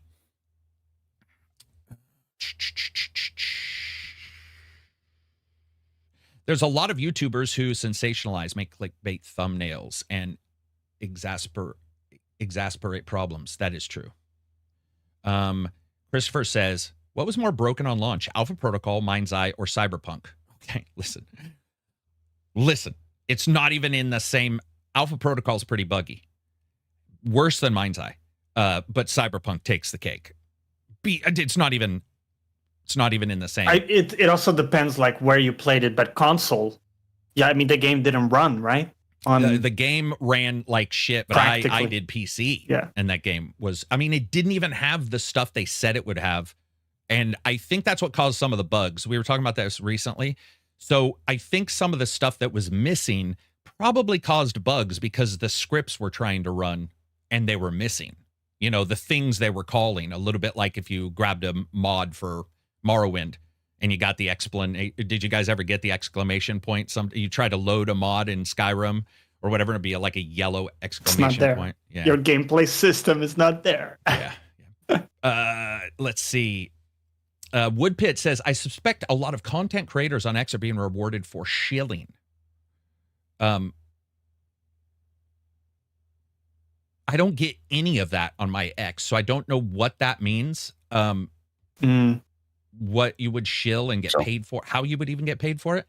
If you don't put ad, and it's an ad, and if you don't put sponsored, it's a sponsored, you've already broken federal law, at least in America. So, I mean, if they are, it's not going to last. It depends on what you mean by shilling, I guess. Yeah, I mean, it can mean different things. I mean, if you mean doing it for like financial benefit, as in they get direct financial compensation, then no. If you mean they're doing it because they're getting some kind of clout with their community or whatever, then so they're just playing into a certain narrative, then yes. If that's your idea of shilling, then yeah, probably in some instances. Yeah, if not all. Happy Console Gamer is great. Happy Console Gamer is great. Happy Console. See, you guys rock. See, we all like the same stuff. Shane says, I don't want y'all to take the Absy question wrong. Listen, we're not. It is quite literally funny because you didn't say it, but we'll have people say, we watch the podcast all the time. Where's Absy? And you're like, well, obviously you do not watch it all the time because Absy hasn't been able to come on in 2 years. You didn't say that, so we just find it funny. But he's no ill will whatsoever. We just, unfortunately, the schedule just is not matching up. He lived in Canada prior. So it was really cool to just jump in there and have him be able to, I think he was only 4 hours away from me. You guys are 8 or 6. You guys are climbing up there in time. Yeah. And it's 8 hours. Just worked out great, yeah. I also hear ACG isn't such a bad critic. I've heard that he fucking sucks. That piece of shit. He's a POS. Now he likes Death Stranding. POS who now likes Death Stranding, didn't like Zelda, and has been married 7 times. Oh, man. Yeah, I love that stuff. But anyway, let's see. Microsoft. This is Talon says this. Thanks, guys, by the way, for the questions. We do like this stuff. He says, Microsoft, my concern is that once Phil's retired, there will be no one at Microsoft who will value creators. Yeah, I think that is one thing to realize. Regardless of all the other stuff, I can certainly say he does value creators. I mean, that is obvious. Like that thing is like, that's gone. That's not a part of the equation. Good management of creators who are wild, like Kojima, well, that's something else. Like sometimes you need somebody who really appreciates, especially with creative talent, because creative talent can, we all know that, man. The guy who shows up late, and you're like, dude, we were supposed to be here at said time. Well, I'm a creator. It's like, that doesn't matter. Creator it's not a special DNA type. If it was, I wouldn't be able to fucking donate blood, and you're going to need it because I'm going to kick the shit out of you if you don't show up on time. I'm just joking. I tend to gravitate towards critics who don't only review scores because they tend to focus on what's in a game. Let's see. I might have beat the Tree Sentinel by 2045. Oh, the Elden Ring I believe guy in you. You find at the beginning? Yeah. The knight on horseback. Yeah. Those are, oh man. Dude, I don't know. That guy was, I was fun. so lucky to not have a problem with that character. Like at all. I did have a problem with a lot of them. I love Noah Caldwell Jervis. Don't even know who that is. Wait a minute. Maybe I do. Caldwell Gervais. Ricky Don't Gervais. know that one. Dude, Ricky Gervais coming to games. That'd be a rough crowd. Yeah. Palpatine says, any confirmation on that Kojima OD is out at Xbox rumor? He kiboshed that as of last night or this morning. Yeah, they're still working together.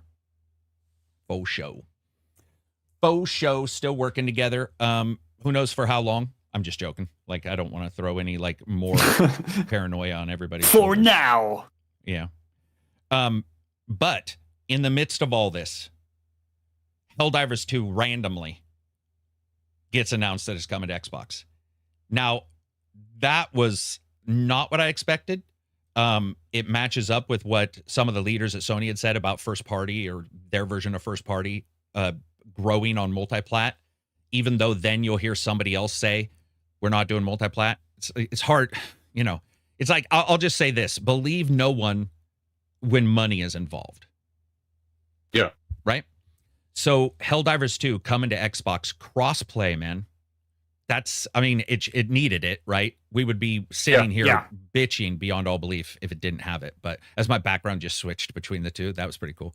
What do you guys think of that? Are you guys like? I mean, it's going to add more players, right? Yes. Yeah. Not Game Yeah, Pass. amazing for the player base. Right. I think that's great, man. I'm excited for it. It's funny too because they had the whole thing with the PSN accounts. Yeah. Where they started requiring those, and that was a huge kind of blunder. Then they pulled that back, and now not only that, but boom, we're opening up on Xbox. Yeah, they also recently started opening up for some of the countries that were blocked out for the PSN stuff. Good. Also, big shout out to a couple of the leakers. They know who they are, who had told me that was coming out for Xbox. There's a lot of people who are like, no way, never happening. You know, fucking Sony will never do it. They'll fall on their sword, commit seppuku before that'll happen. You know, absolutely no chance. So the leakers who knew that was coming out, good on you. Because I was quite surprised. I mean, they had told me, but I was like, I don't think so. You know, like it didn't feel like that was the plan. But nope, it's great. More people playing. Yeah. I don't really see a negative to it. I'm going to read this to you. Let me read you some emails that have come in. So Wilhelm. Now, I don't know if this is the Wilhelm scream, because when I'm going to read this, I feel like I'm hearing him scream inside. Carrick, Helldivers 2 is coming to Xbox. I really feel this is betraying PlayStation fans. These games are brought in, and they reinforce the desire to play on that system. If everything is going to be on everything, why buy anything but PC? Well, because supposedly consoles are still cheaper. I mean, that's one reason for a lot of people. Some people want to play on console, you know? They just want to turn it on and have it hopefully work, which I think you still generally... television. Yeah. Rather than a small monitor. But the idea that that it's a betrayal is just a complete, listen, Wilhelm, I'm glad you wrote into me and trust me to answer this, but no, it's not a betrayal. It absolutely is not a betrayal. That is, I mean, at some point, man, this worshiping of plastic fucking boxes is... Yeah. We see it also outside of gaming, guys, AMD and NVIDIA. I have people where if you say anything about AMD, they're like, they're perfect. You're just like, oh, God, here we go. I'm just saying I'm having a problem with Team this. Red or Team Red, whatever. Team Green, Team Green, Team Blue. Yeah. Now, what's Nintendo? Team Red? Yeah, Nintendo's Team Red, right? I would say so. Yeah, I guess. Yeah. It's just like, God damn, man. What's weird is, I don't know about you guys, but it feels like everybody's sitting up late at night and spending a great deal of time wondering what everybody else is doing. Oh, yeah. That is weird. Yeah. Like, who gives a fuck? Like, who cares? I mean, just think of how many little neighbor strifes have happened because somebody's sitting in their house wondering what the neighbor's doing next door. Yeah. Well, that Just hit randomly. way too close to home. That felt like that was aimed right at me. Fuck, that was a dagger to my heart, man. I was like, old lady yelling outside. I've been talking about it all the time, and then fucking Silver throws me under the bus like that. Shit. Yeah. But you are right. Yeah, you are right. But I mean, if you think objectively, even if you love your, PS5, whatever it is, and you think that's tied to your identity, you still want the game to thrive if you love the game.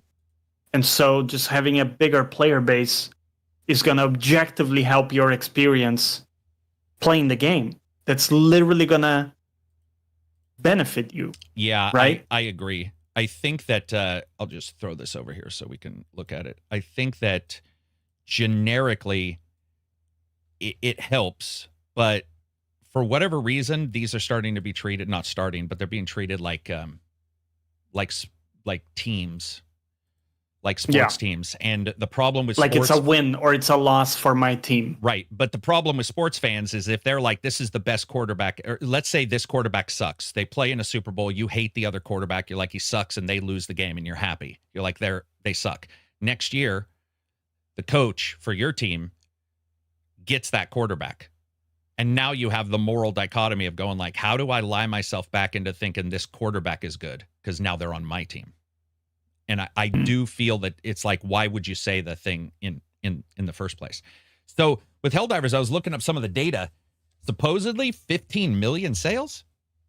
Like, damn. If that is damn, yeah, good. They had 458,000 concurrent players upon release. There, it's up 19% monthly because of the thing that Silver had said, where they had a big update, like what was it? What was it called? I forget what the update itself was called, but they came in with the a newer faction, the Illuminates. Okay.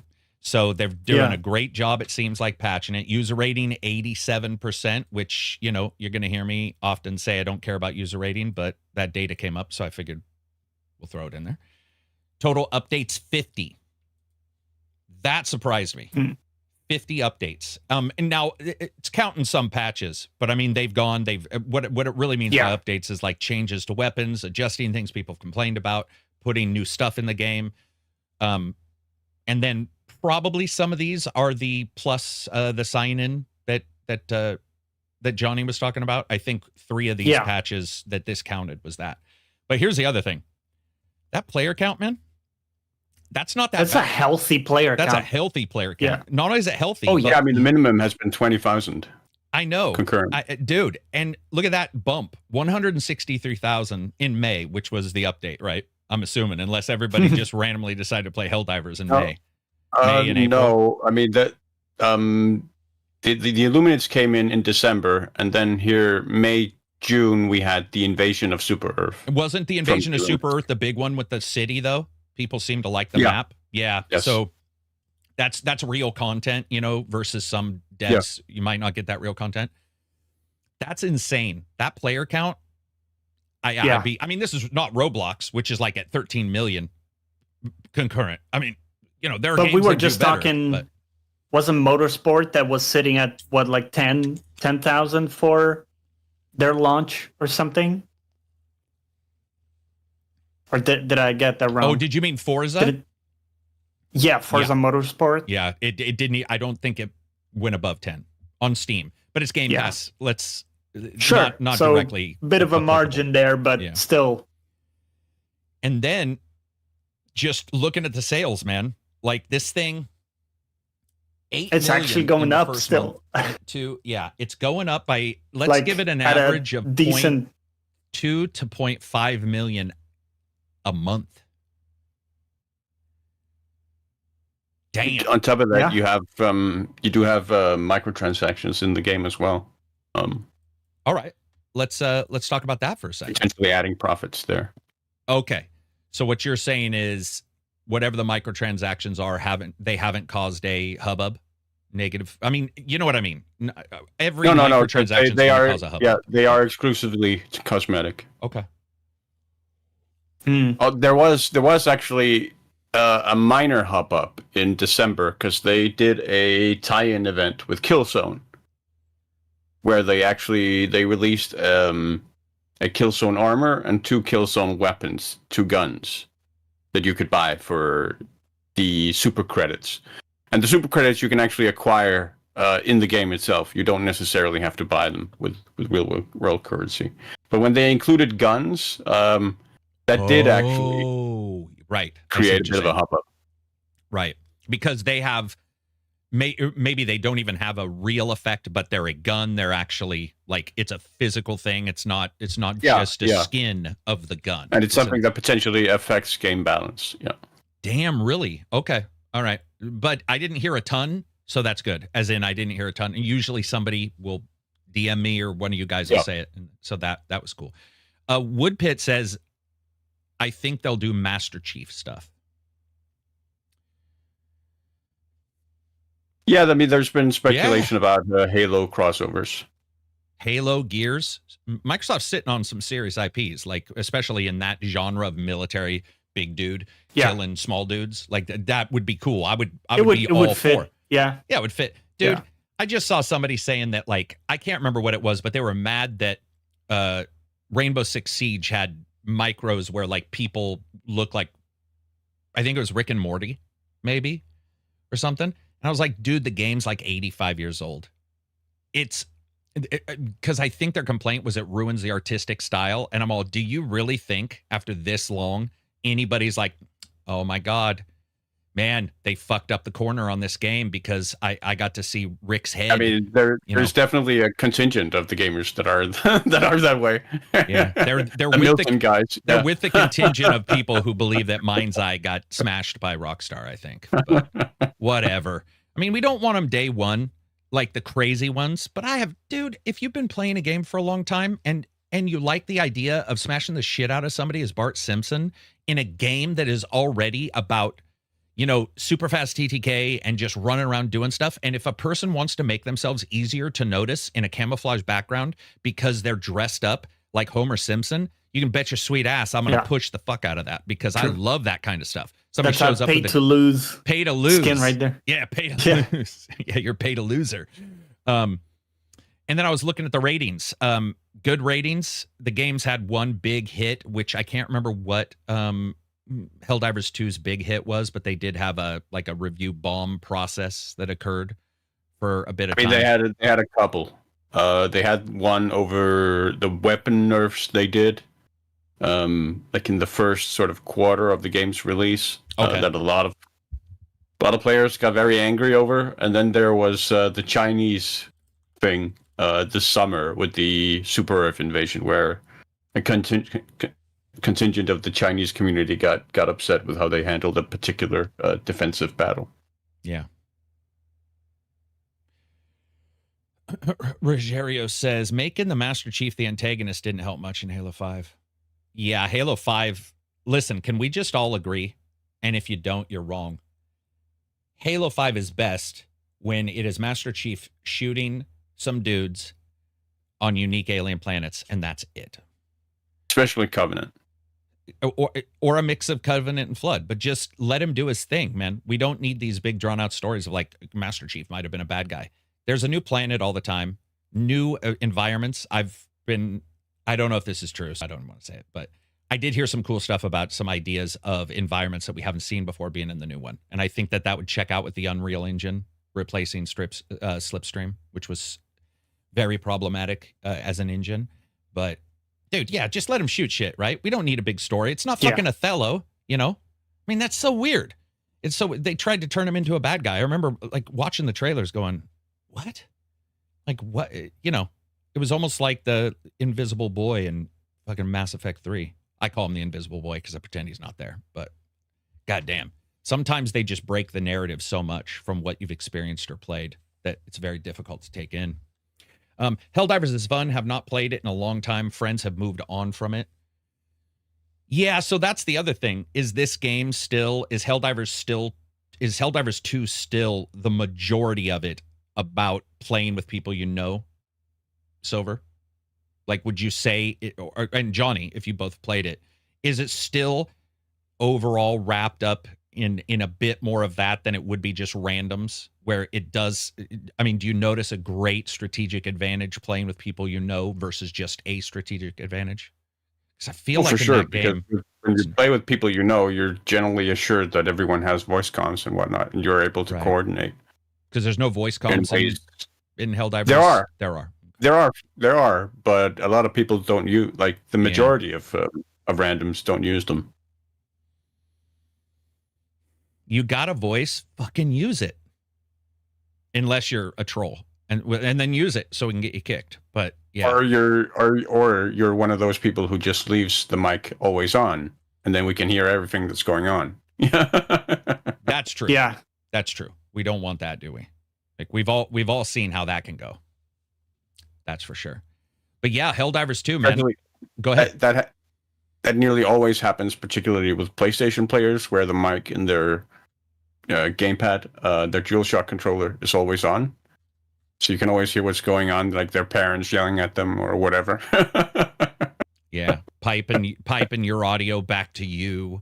Or eating bags of potato chips. Yeah. Eating the crunchiest potato chips known to man. Like not normal potato chips, but ones that somehow have like an emulsifier on the outside. let's see. PC is gamble if the game is going to run well. Yeah, that's true. You know, like there's definitely some gambles when you jump into any of these, and just a little bit more so on PC. As somebody who owns a PC and consistently has to deal with driver issues. And Helldivers has experienced increasing performance issues for a lot of people as they've tacked more and more updates on, and more content has been added. Yeah, from what I've been hearing from people, I haven't experienced them, but it does seem to be prevalent with some people, where stuttering and whatnot. Makes sense. Yeah, I feel like that's sort of just something that I'm with the PC that I'm accustomed to. You know, whatever's going on, it doesn't really matter what system I use. There's always some little thing that's going to go wrong. There's always something. Yeah, there really is always something. You know, I'm just prepared for there always to be a problem of some kind. Palpatine says, how will the new Xbox players get integrated into Helldivers 2 story? Just a draft, an increased draft on Super Earth, I would imagine. I'm pretty sure, right? They're not gonna worry about Halo and making Master Chief bad in that game or whatever the narrative equivalent would be. They're just gonna be like, welcome new people. Just got new reserves. Yeah. New reserves. New grist fresh for the meat. mill. Yeah. I have let's see. Helldivers 2 is awesome. This is from Mildage. I have the negative reviews cape equipped right now. Yeah, I forgot they did that. Yeah, that's the cosmetic cape they did with the review bum. Plague Soul says Fire Alarm needed a new okay, gotcha. And then for Democracy, yesterday's video from Accursed Farms is kind of a downer regarding stop killing games. That's like three terms. I don't know what the hell that is. What the hell is Accursed Farms? I thought Accursed Farms was a forum you shouldn't go to. Was that Kiwi Farms? I don't know about that. Yeah, I feel like that. Have you seen the hubbub with Stop Killing Games? Yeah, there was a petition. Yeah. Right. I think with the Stop Killing Games, one of the things I would have liked, if you're going to run a petition, I think it would be great to make your petition as ironclad as you can. Something I'm sure you guys were taught in any kind of, like, especially if you go into any class for debate. They're like, make sure that you argue their point for a while so you understand the defense you're going to need to build up. I think with these kind of things, it would be really great to have a ton of developers behind it, a ton of people with research behind it. That way you get this groundswell versus like, I'm just going to start this thing. I think one of the problems is people get a good idea and they start a petition or whatever, and then you're almost already behind the curve versus starting a project around the petition. You have multiple people who've informed you on the different steps. Because I believe that one is about server infrastructure, correct? And it's making a game that is live and fed by a company server. Right. So it's the idea that once you sell a game, you need to have plans so that it can still be playable into the future. So it could be like maybe you create like a version that you can hand off so that people can take that and mod it and run with it and basically run it at that point. It's trying to prevent games from just being pulled. You know, like you bought a game and now, we're pulling the servers. You can't play the game. Yeah. So, yes, admittedly, I do know about it, and I was pretending. So here's the slide we have for this. So what I did was ended up talking to people who actually work on games, servers, and infrastructure, and what the difference is. And what we discussed so that I could get some of the slide and information for people is, what's the difference between a game that's already running and we've decided now you have to have basically a public executable. So somebody has a game that's been running for 5 years already. We get this petition out, boom, we sign it. Now you have to have a public server when you decide to shut that down. versus ones that are in development, and then versus ones that are planned. So what I did was ended up contacting some devs. I want to say thank you very much. They've been people that have been on the show.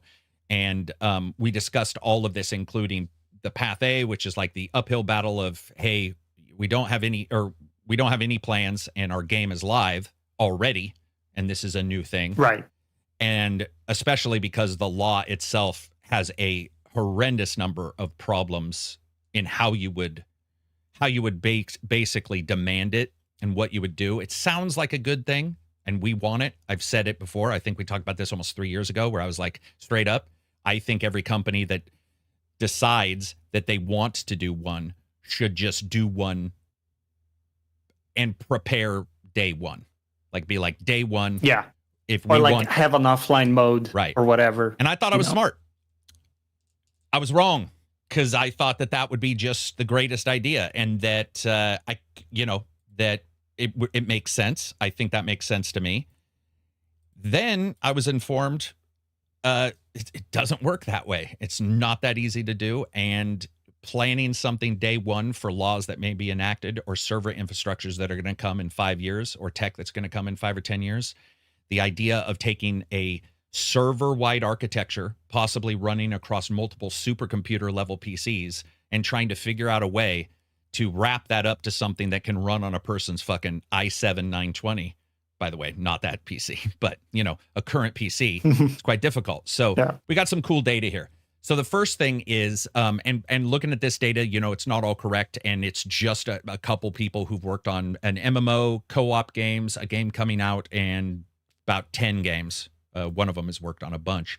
But they were talking about some of the difficulties, and so they were in particular, they were talking about estimated basically years to adapt something and to adjust something that was that was already out and running. So like a simple FPS. This is not things that are currently occurring, meaning I don't know of a single simple FPS that requires online. Outriders required online, correct? Was Outriders, didn't it require? Okay. It did. And then Anthem, obviously, even though Anthem is a co-op game, but it is a shooter, so you could say something like that. And I was quite... Or Hitman, infamously. Hitman, dude, yeah. Which, by the way, there's a mod that does it. But what we're talking about isn't those. It's not just a sign-in that they're trying to get your money. This is like there's real stuff going on the back end. Because I was like, I think the sign-in stuff, we can all agree, that's pretty easy. We've seen mods fix it, right? We've seen a mod come out and fix Hitman. You could play Hitman offline. Boom. Okay. So this was pretty crazy because what they were talking about is so a lot of devs are worried. They love the idea. No dev was against it. Every dev was like, yeah, this is great. The big problem was I had forgotten one thing, lawsuits. So let's say you're able to strip all your data out of your server code. So you go in, remember most games like people data mine and find DLC names or find character names or find data like that. You have to strip all that code out. You have to strip any extra stuff out, which I think Johnny and I have talked about this before. I was always surprised games ship with so much data inside that's for another game or DLC that they have a placeholder in there. And you're like, dude, you just spoiled DLC for Injustice. Like, why did but to strip all that out, get it ready. And the big thing that a lot of people are worried about is that if you give somebody online infrastructure and they do it, there has to be a lawful passover of that data infrastructure to the private citizen that removes the company from any lawsuits if that data or that server infrastructure magically allows for people to hack you later. So because it was running on its own server base behind a firewall, which I really hadn't thought of before. They were like, dude, like one of their systems has like 9 sign-in servers that you only see like 2 sign-ins, but it's doing all this shit, all these checks. And so the idea of packaging it on Johnny's PC is not as easy as we think. The idea of taking all these things that are checks. And if you do that and you allow for somebody to have it, you have to make sure that you're not removing the security or you almost have to pass it on and say, what's the term? Use at your own risk. Or, like you take all legal responsibility for whatever may happen. Oh, whoops. It's a little cut off. Let me fix this. And then they were talking about what their thoughts were. So 50% was game preservation. When I asked them, like, why would you do it? What do you think? They're like, 50% would be game preservation. You'd be surprised. Game preservation is hot. It's super popular, but it's not as popular as people think. I think people think that's the number one on a lot of people's radars. I was surprised that some of the devs were like, I care about the community. Like they were like, if my game went away, that makes sense to me. It does to me too now, but they were like, if my game went away, I wouldn't be as bothered as the community who wanted to play my game not being able to play my game, which is why they don't go after some mods that do allow things, because they're behind the scenes. They're like, I don't even play the game anymore. That's done. You know, you do what you do with my game, but they're just happy the community gets to play it. And I was actually really impressed with them saying, you know, in all honesty, yeah, it's great to be on it, but most of these guys aren't one dev making a whole game. They're a little cog. So their thought process, I think, changes to more about just the community and just like what people get to experience. However, it could be a positive for some games, depending on how the game was made. They were saying it could be quite a positive for long-term, basically long-term coding and cost for them. Because if they made steps earlier to do this, there's no like, you got to hire a new guy who takes care of this when your game dies. You're able to take care of it when people still have a little free time and are still trying to figure out where you want to go. You see these guys build companies of 300 people, and some people are sitting there going, I'd like to do something. And so some of this would actually be a cost saving to the it's already like a roadmap. Well defined for that end of life. Very cool. Cycle. And they were really supportive of obviously. I don't feel like I need to say this, but I'm going to say it. They were very supportive of any petitions or anything anybody is talking about. They absolutely love the idea. I think the spirit of it, I see almost everybody agreeing. I know there was a big hubbub with, Pirate Software and other people, but Pirate Software, I think like the spirit, the YouTuber? The YouTuber Twitch streamer, he was opposed to this, to stop killing games in general, because of the specific phrasing and limitations that it's not a bill, it's the proposal outlines.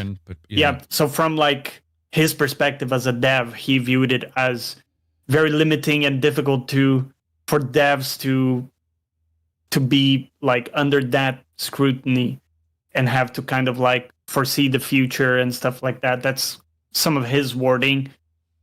Not saying I agree with that, but that was his perspective, more so from the dev side, not so much consumer side. Okay, gotcha. Which I agree with, because weirdly enough, I know he's big into security. Just from the YouTube videos, and the major thing that was brought up by these guys, every one of them was like security, because they weren't saying security for them getting in trouble or anything like that. They were saying security for making sure that they're not fucking over their community by putting something in and something getting done, them having some leak in there that they were taking care of on the backside that is now not being taken care of by a single PC that somebody's running, anything like that. They also brought up a good thing. You and I've done this, or I think we've talked about it, renting a server. There's these websites you can rent a server. They were all really happy about the idea of renting the servers, because there's still a layer there. Most of those companies have extra layers of security, extra things in there that are scanning, they're more upkept, there are people who are updating their security antivirus stuff or whatever it may be. I thought that was pretty cool, because they were all very much on the idea of the consumer getting it, but separately, every single one of them, vastly different games, all brought up the same problems, and that there were very real problems. They were like, no, those are very, like, one of them had worked on a game where there are basically you would consider to be public servers now. And it was like, no, that is not, it's not just like, we're done. It's like there are huge ramifications of not only your planning, but how you want to treat the consumer later, what you end up doing. But they were all very much behind it. And it was interesting to see, because I feel like planning it day one brings up something that one did tell me. The question is going to come up, why did it require one in the first place? So, as in, why it required a server they ran in the first place, if you're able to offshoot it to somebody else. And the political, or not political, but the social minefield of a game that requires day one, you're playing online, and then 5 years, we'll say 5 years down the road, you don't require it. And then you have this longevity argument of, well, then why did you require it in the first place? Which I get. And they require it for various reasons. Some of them good, some of them just business, just like what you would expect, trying to get you to sign in, looking at your data, collecting, being able to sell your data also like as the game being anti-cheat. successful. Anti-cheat. Like if it's running on the server, then you can guarantee that nobody's, playing with the values or whatever and just inflating stuff. Yeah. And to me, I think when it comes down to it, like trying to get their ideas of what they thought of this, because that it wasn't Pirate, it was somebody else who in our server who was like, whoa, people are vastly underestimating, like how easy this is. And I think the big problem is they're misinterpreting a person wanting to get attention for a person wanting to write everything up. However, now everybody wants attention.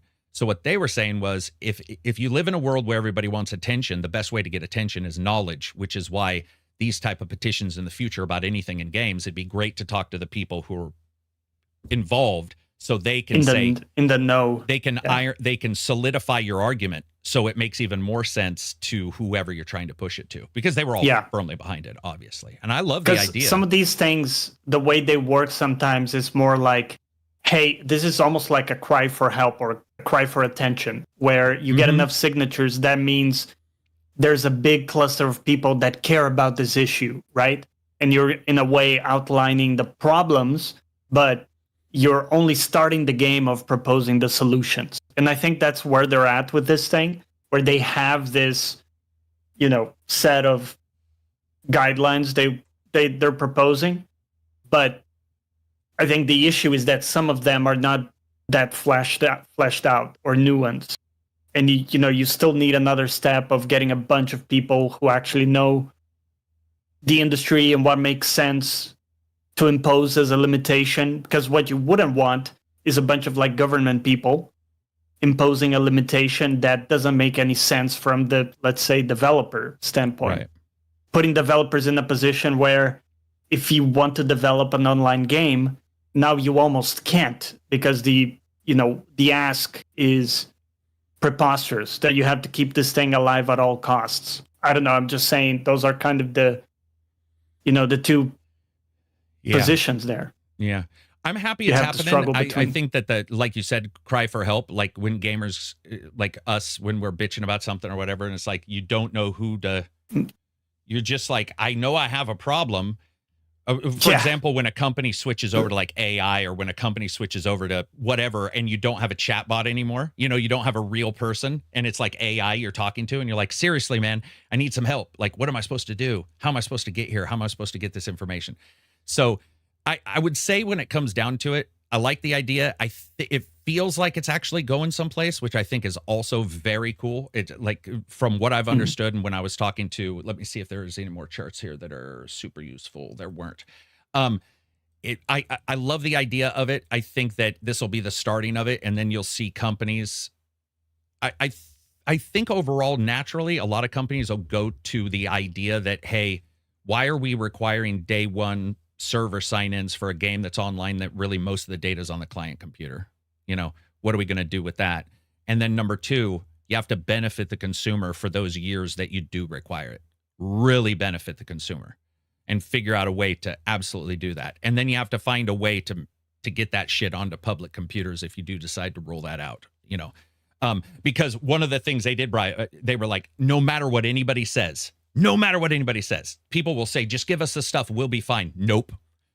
So if you're still a company in business, the people who bitch about it will still attack the company. So it's like you can't just half-ass it and be like, here's some stuff.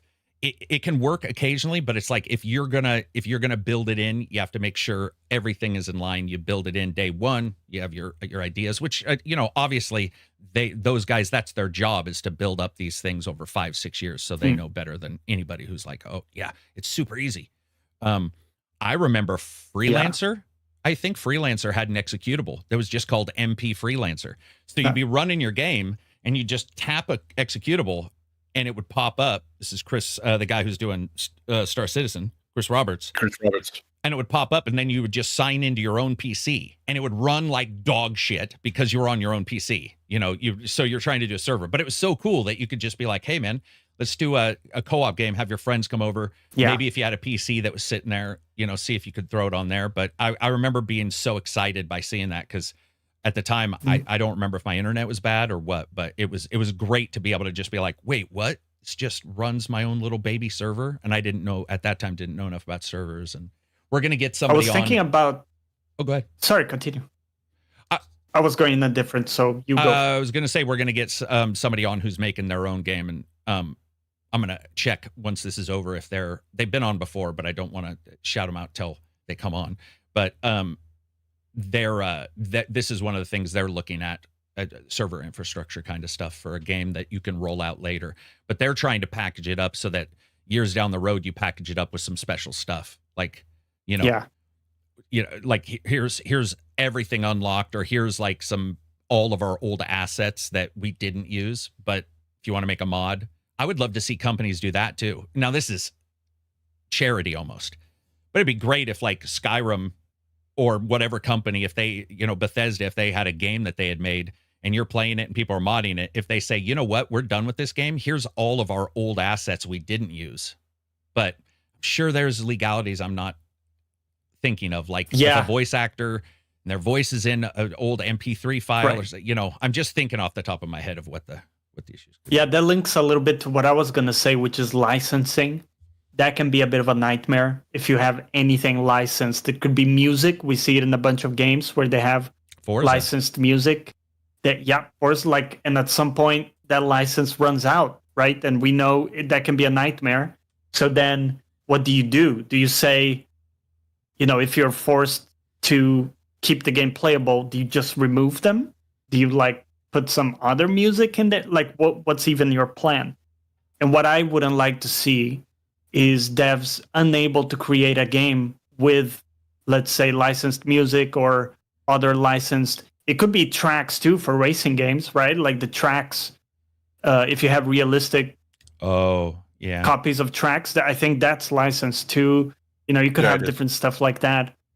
And I'm just thinking, if you have all this scrutiny, all these requirements for the end of life, that it might actually limit the game you can create, because you won't be able to stick to those guidelines to, in the end of life cycle. So that's what I wouldn't like to see, is just because if you put on the tin, hey, if you're transparent and you say, we have licensed content here, we don't know what's going to happen, 10 years from now, that's the license we have. I would be okay with that. Right. If I know it, if that's stated, maybe that's at least an improvement we can have, which is just the transparency. Hey, we can't guarantee the game will go on forever. You're buying this knowing that maybe 10 years from now we can't keep the game up. Yeah. Yeah. And anything we can do to make companies relook at why they're making you sign into a Hitman, whatever. I mean, did they ever explain why Hitman required a sign in? Ever? Did they say it was leaderboards or something to that effect? Maybe they did, but not in a way that people found satisfactory. Yeah, it wasn't satisfying. Right. And it was something like that, like the leaderboards. Yeah. Non-cheating in some way or whatever, But I mean, it wasn't so much non-cheating. It was just a way of connecting to the whole, as a vision of the whole world of assassination bit. Oh. That they wanted to deliver on. Bit, who sort of does this for a living, says security is usually an afterthought. People don't miss it till it's gone. Yeah, that is true. That's actually one of the reasons why I want to ask them about. I just was like, can we get some data thinking outside the box of like how you would defend this if I came at you and was, if you were against it and I was for it, or if you were for it and I was against it. Because I always like to do that, because if you're gonna, for example, if you do need help and you don't know what the problem is, you're in deep shit, right? When you go to the doctor and they're like, what's the problem today? And you're like, I feel weird. They're going to be all, okay, dude, this is going to cost you $30,000 for tests. Like, you need to give us some indication. So I always like to do that with the conversations, especially because I hate wasting people's times. So when I didn't see his, I saw somebody, maybe it was Necro had posted the petition. I was like looking at it going, I really like that. But I could see that being shot down quite quickly, or people not wanting to engage because they feel it's weak, which I personally am like, might as well back it. It takes you 1 second to sign, right? Like, that seems weird to me. But I do find that I don't know why it took that long to get to 1 million. Let me explain it this way. I think that's what caused me to have like a bit of question on what was going on, because I feel like I hear it all the time. I feel like we talk about it all the time. And then I see that like it's taken this long for a petition to get to 1 million sign-ins. And I'm like, with that many gamers times this many people who supposedly care multiplied by, I think my brain was going like, ooh, something must not, it's either not strong enough, or it's not, it doesn't have, maybe people don't care, right? Maybe people say they care and they don't care enough to hit a sign-in. But I mean, come on, guys, go sign it. Go sign it. It is Europe only, right? So I think only citizens. There's more than 1 million can gamers vote. in Europe. Dude, come on. VPN into that shit. The thing for me is also, like with petitions like this, it's more symbolic than it is really like performative. Very much so. Yeah, true. So it's really just an expression of sentiment more than it is anything else. Here's the problem, though. What I was stating was the overarching sentiment is against it, and yet that number of sign-ins indicated that there's a gap of communication between these people and the petition. Like, I feel like the sentiment is that a bunch of people would want to sign it to get it pushed forward. Like, it felt low. Yeah. But that's just me. I mean, 1 million is still a lot if I was selling a game. So, like, well, and to be honest, it got inflated by all this back and forth between YouTubers. So it was pretty stuck at like 250,000 for quite a while. That's weird. And then after this whole thing with Pirate Software and like Moist Critical and like different YouTubers that have been going back and forth on this, then it kind of exploded into 1 million. Good. Yeah. Lucitan says they need 1 million, but being UE, each country needs to meet the country quota of signings as well. And then Bit says gamers don't like sign-ins. And /sarcasm, but the honest truth is we just spent a while talking about sign-ins, and you got like Helldivers didn't like sign. People don't like putting their name on a dotted line, I guess. But there's a definite hurdle there. Just do it, people. But good timing on that, because I don't even think you put that in the notes. And I was like, last night I was like, you know what, this is an interesting discussion to have. So damn, you had a whole I ended slide up doing deck ready. We ended up talking to him, and I was like, okay, like what would you do to like defend this or attack this and make sure it's strong? But that's just because I feel like now, we were talking earlier about clickbait and all this stuff. I feel like it's very hard to find meat. Gaming to me feels like either a buffet that's unseasoned. Why the fuck would you go there? Or a world filled with condiments and no main course at all. And so the discussion feels the same way. The condiments are your YouTube streams with click, and it's the worst ever, and I did this, and I'm going to tell you the secret about this, and UFOs are attacking the fucking gamers, the developers who made this. And so the more you can make sure you're strong, and I go overboard on this. I've stopped a video because I'm like, oh, I need to check into it more. And I'm like, you know what? You probably didn't need to. Like, that was like, there's too much analysis paralysis. But yeah, I love the idea of it. It's a good discussion, man. Hope to see it succeed. I think we said this 2 years ago where I was like, I went on a diatribe where I'm like, I don't understand. If you're going to do an online game, you need to have your server ready to roll out. Even if you basically tell everybody you're going to need to rent 9 PCs because there's a bunch of sign-ins and a bunch of different stuff. It's like, right. I don't like the sign-in thing. Don't mind it in an MMO. But if the data's on your PC, come on, man. I still think the offline mode is a must. Like, Absolute must. you come out with an offline mode. Yeah. What headphones are those, Silver? Arctic Series 5. The Blue Ring or the Arctic? I sort of dig those. Sorry, you look like Tron for a second. I was like, I sort of dug those things. Yeah. Asmongold and the King PewDiePie also contributed. PewDiePie. Oh, wow. That guy's still around? Yeah. PewDiePie? Yeah, well, I mean, he I feel like that was my mom's generation or your something. mom's generation. Dude, your mom signed it in by sending her own Candy petition. Crush era. He's Swedish. They're sadly hard to They're get hard rid to of. kill. Oh, wow. Hard to kill. Throwing down the nationalism there. He's joking, by the way. Anybody gets mad about it. Well, maybe he's not. Moving on from then, or from there, let's look at some of these other things we got. We got some more questions from the chat. This is from Telegram, and this is from Discord. Real quick. Green Saturn says, Xbox layoffs, Helldivers, he says, hi, ACG, since Microsoft tends to treat their studios as profit centers, I mean, it is a company. Would it be safe to say that they only axed personnel from ones that were underperforming? I think we've identified that some of them, for sure. But others? Yeah. Others were calling to tighten up their release. I think Silver and I were talking about this prior, and we both were saying that everything is analyzed and it's cost benefit in the end. And if they had thought that there was the chance of a really good profit, somebody will stick around. And if there's not, or there's more of a chance or more of a worry. That's what I was thinking with Perfect Dark. Like my thinking is if there was a game pretty well fleshed out, they would have carried it out, even if they maybe have to, move people around or something, because just the IP is also quite iconic. So if there was a solid game there, my thing, I know it's sad, but I just don't think there was much of a game. You know what it reminds me of? Beats Headphones, Dragon game that wasn't a game, and everybody was like, oh Scalebound? Yes, dude. Dude.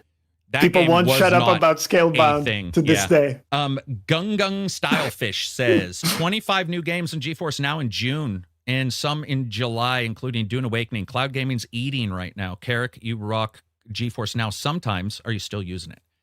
Yes, I use GeForce Now quite a bit. It's great when you're trying to do other stuff. I've been rendering on the PC. I can render and play a game on the PC now.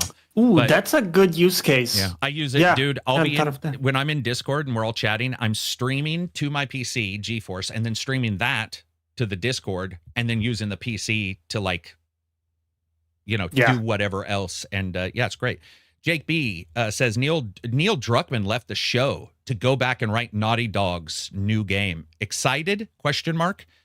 Wish he had stayed out of gaming? ? That's rude. I'm happy he's coming back to write. Yeah. Yeah. Oh, did you say neither here nor there for you, Silver? I understand that. Did you like the show? I'm fine with him staying with. I felt the second season was a dip, right? From the first one. It's okay. But the first one was considerably better for me. I would agree. Yeah. But I mean, I'm okay with Neil as a writer. I'm not super excited about him necessarily, but I'm also not super down on him either. So I mean, wherever he's comfortable writing, whether it's for a show or for a video game, I'll be happy to engage with it and see how it pans out. Also, I'll be happy to help anybody who wants to write their next Twitter, and first of all, not use the cyberpunk fucking meme with the big picture like he did. But second, you don't have to say, I've made the difficult blah, blah, blah. You just simply say, hey, Profit is in the midst of getting worked on. I'm heading back to Naughty Dog. Super excited to do it. Also super excited about season 3. Thanks, everybody. You'll see more from me soon. That's it. You don't have to... All this drama farm shit where it's like, I've made the difficult decision, and then it causes paranoia. People are like, he got kicked off, or he doesn't get along with blah, blah, blah. It's like, dude, for the longest time, we knew this game was coming. He's jumping back to it. Now, I'm not saying there isn't an issue, but I'm saying the very writing and how these big cyberpunk level, the graphic banner that's like, guys, let's be honest. That's a meme. Like anytime you're on Twitter, if you're scrolling, you see that colored cyberpunk banner, you're like, oh, here we go. And by the way, I don't know about you guys. When I saw his tweet, I thought he was going to say he has decided to step away from Naughty Dog. I legit did, because less than a couple months ago, I saw an interview where he's like, this is the most exciting thing I've done all my life. So that switch confused me. What were we going to say, Silver? Not just also being a showrunner or working on a television show is also a very different thing from a video game. Yeah. Yeah. Come on, guys. No more memes, man. I don't need this cyberpunk meme. Like, damn. The thing, it just looks rough. It always brings that instant stop for a second, which I know is what they want, but it just hurts it in the long run. Like, yeah, because you're expecting it's going to be something earth-shattering, because they felt the need to put out like something like that. Yeah. Instead of like, hey guys, I just decided to just normal course of life. I'm just changing projects. Exactly. Yeah. By the way, guys, I'm just reminding you of something I already said. What? UFOs for sure. It's probably Rockstar. Articles going out. Oh my God, he said. Let's see, what else do we got here? Telegram is finally. Bully Billy says, Telegram says, Sony finally sharing Helldivers 2 and moving it in its Xbox bound. Crossplay madness incoming. Too late, or what though? I think it's too late at all. I don't think it's too late. I do wonder about the sales. It's a year after release. Yeah, it's a year. It's only a year. Yeah, you're right. Just about. A little over. It kind of feels like longer, but yeah, I think that's solid. That's worked that's really well for them. That's been a very typical sort of exclusivity. Yeah. I agree. Deal, right? Yeah. For like the Epic Store for several games had a year before they released on Steam. Yeah. I agree with you, Silver. I feel like second party stuff that we had seen in the past too with their exclusives, where it'd be like it wouldn't be necessarily like a third party, it'd be like somebody working close with the manufacturer, but it's still their IP or whatever. Those a lot of times would be 1 year. So it's not at all like it's not too surprisrising that it's a year. I just think a lot of people didn't expect it at all. I think, in all honesty, they thought Sony was going to pay out to keep that for them. Yeah, I did. Yeah, I would say I did too. I mean, just as as an overall title, but I got to tell you, man, it's a good title to roll out. They did MLB the show. It might also be a thank you to Xbox for Sea of Thieves. Dude, what if behind the scenes? Oh, like a scratcher what if behind the scenes? Yeah. Fucking Ryan leaves or whatever, and the new president comes in. He calls up Phil, and he's like, "Dude," he's like, "Yeah, he was sort of a dick. So, you throw some Sea of Thieves on here, we'll throw you Helldivers. Throw in a little Helldivers. I would love that, just because I think you can still offer something unique on your platform. I don't know what it is. It's up to the company to do so, but I do believe it is possible to do that and still have a lot of your games, not all of them, but a lot of your games going elsewhere. Like, you can do that. Especially time isn't exclusive, right? You'll have people be like, well, in 5 years, they release it over here. It's not exclusive. Correct. It's 5 years later. At that point, it's still an exclusive for 5 fucking years. You still have to play over here. And if you want to get in and it's let's say a Helldivers, if this was 5 years late, I'd say, yeah, it's too late. As in, it's going to create its own ecosystem that is really sort of separate of the main game. Xbox fans coming in 1 year, and off the back of this cool update that they did, it's perfect timing. Yeah, I think it works really well. Really happy to see it happen too. Hope it performs well. I guess that would be the, is the port done well? Ports suck, right? Ports are, I don't mean they suck, but I mean, it sucks to not know how well it'll run, because we've seen ports for these systems come in and it does. Yeah, not be great. And then, guys, speaking about the online thing, and maybe this is why I did the report on the other part of shutting down games, but Anthem is closing, and just want to point out, I thought Anthem was closed. But dude, I commented on the post. I was like, wait, Anthem was still up? Closed for additional content production. Yeah. The servers were still up. I guess, I'm sure you guys have told me this, and then, it just goes away because it's such a non-entity right now. But yeah, man. Yeah. It makes sense. I guess, like, in the conversation from before, does it piss you off that Anthem, for example, is now not going to be playable. So piss me off is a very strong phrase. Right. Yeah. It definitely annoys me. I would frame it that way. You get a little like vein pop. Let me just say this. Yeah, it pisses me off because if we're going to do it for one, we should. I don't like the social signal shit where if the popular game doesn't, we're mad. That bothers me. I do like the idea of Anthem rolling out. Let's say if it rolled out to private servers and people were able to mod it and make the loading not suck balls and do their own mods. Fuck yeah. Hell yeah. Because I liked parts of Anthem. Anthem had 3 minutes occasionally that were phenomenal. 3 solid minutes. 3 solid, dude. But those are some good 3. I mean, not to make a sex analogy, but you know what I mean? Like a sex life reference. You know what I mean, though? It had some, dude, I really had some good times in Anthem for those slices. You know, it's like, here's a slice and then you have a period of time. So I would just say, in a way, until that's a rule, it doesn't surprise me. And I don't think the money that it would cost for them to move things or whatever is technically worth it for that game. Avengers is a game that gets brought up in the same manner, like private public servers. Yeah, man. Is Avengers still running? Can you play Avengers? What'd you say? I'm pretty sure you can. You're pretty sure you can. I think Avengers would be cool if I played it a year and a half ago, a little bit. I'd love to see Avengers get it because I think it's a better game overall than Anthem.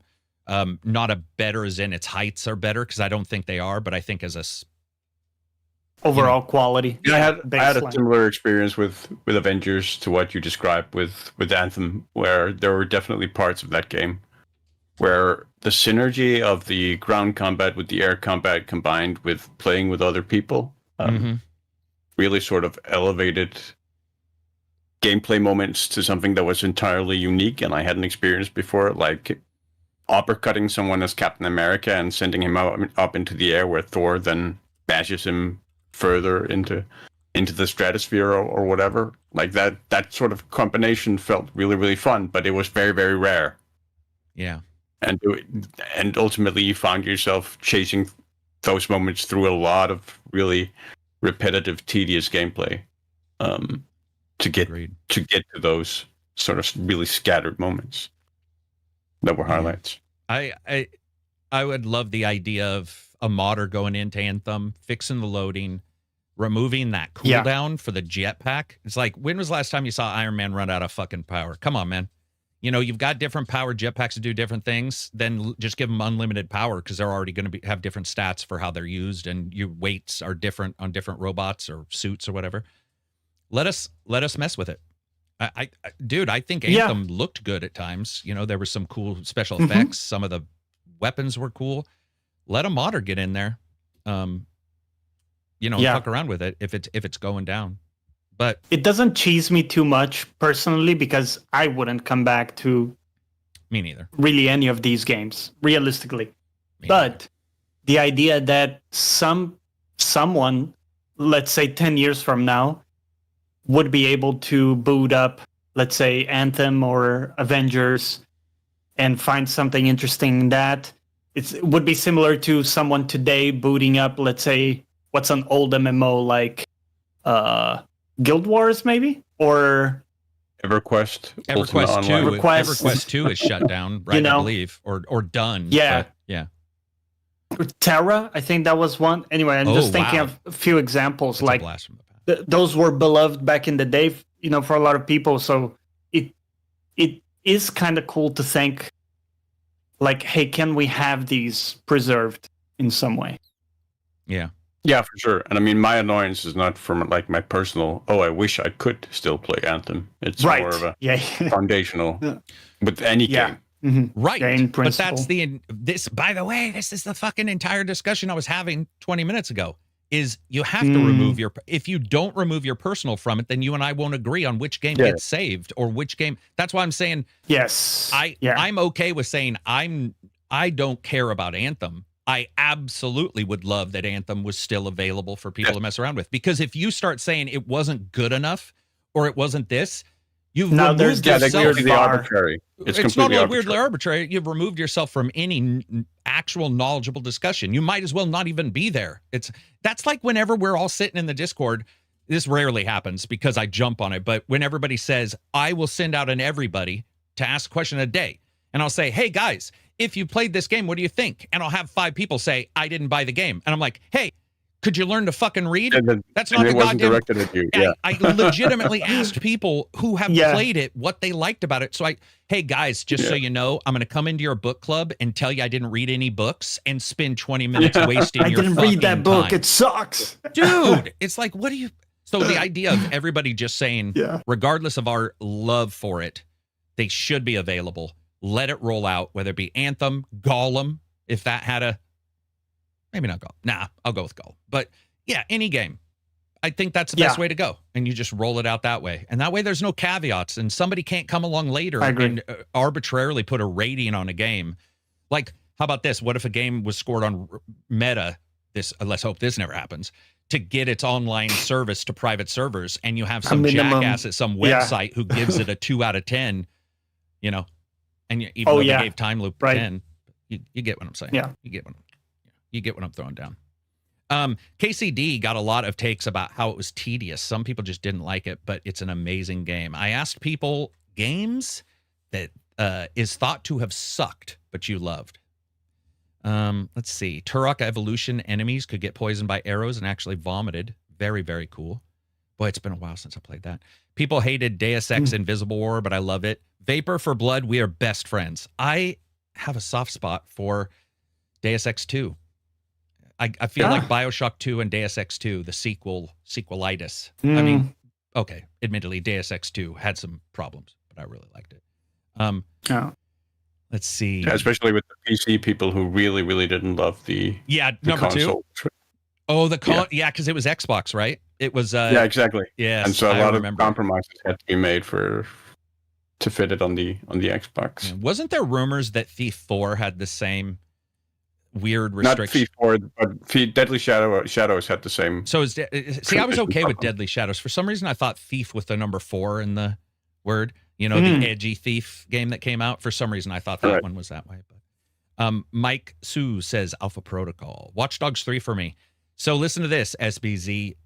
Watch Dogs Legion, I believe, is the one you're talking about. Yeah. A couple of us in the Discord replayed it, played it, blah, blah, blah. And I asked everybody to count up their hours in Watch Dogs Legion. There were fucking almost 10,000 hours of people who had played Watch Dogs Legion. Now, I don't know if it was all post the patches or whatever, but that game got widely mediocre reviews. And I think it came out when Valhalla did. Am I right? I'm pretty sure Valhalla and unfortunately Watch Dogs were 1 month away. Okay. Yeah. But the number of people who feel like Watch Dogs Legion is an incredibly fun sandbox cyber style game seems to be really really awesome, even if you don't like the game. I love when somebody likes something, you find out about it on the side, and you're like, whoa, you guys are still playing, or you guys have this game over here. There's something exciting about that to me. 1886. Yeah. Okay, I sort of dug 1886, but it was short as shit. Whew. Short as shit. I liked Ghost Recon Breakpoint. I know. Yeah. I know. I expected that. And honestly, I get it. But I enjoyed playing that. I know you did, and Silver likes it now. And Void just brought that up a couple days ago. I asked this question, and Void was like, "Hey, just so you know, my answer is going to be a game you don't like." And I was like, "Breakpoint," and he's like, "Yep." Like, okay, there you go. Yeah. I mean, I get it. I don't get it. But not I'm trying to be nice. Amazing, but enjoyed my time. Amazing. Yeah. Well, I mean, the patches, Silver told us about all the patches, and they allowed you to remove some of the stuff that was truly, I think, diabolically bothersome when it first came out. Yeah, it had some gnarly stuff, man. Yeah. I mean, the constant aerial patrols where you had to hit the deck and hide. Absolutely. It was a helicopter or an aerial drone every 2 or 3 minutes. So it got really annoying. Felt like it pulled you out of what could have been something that was more almost fun or stressful if you were in the middle of attack versus all the fucking time. Like, this is going to sound Yeah. weird. I felt like that game had two worlds. It had the world I could see and run around on that I always had to worry about. And I had the world above me I still always had to worry about, but had invisible enemies that would just show up and it would alert me that I now... Yeah, it was very frustrating. It was very the frustrating. drones and everything. Yeah. Yeah, I agree. Yeah. So very cool to see people jumping into these. Legion doesn't have more than 11 ratings for Legion doesn't have more than 11 ratings for Legion. Does OpenCritic typically get many user reviews? Don't know. You have to check. I don't think people leave reviews unless they're mad or really happy. Like at least, I mean, we have people getting platinums 100% on a game that's 2 months old. And, they're not going to leave a review. I mean, and honestly, people mostly leave reviews when they're pissed.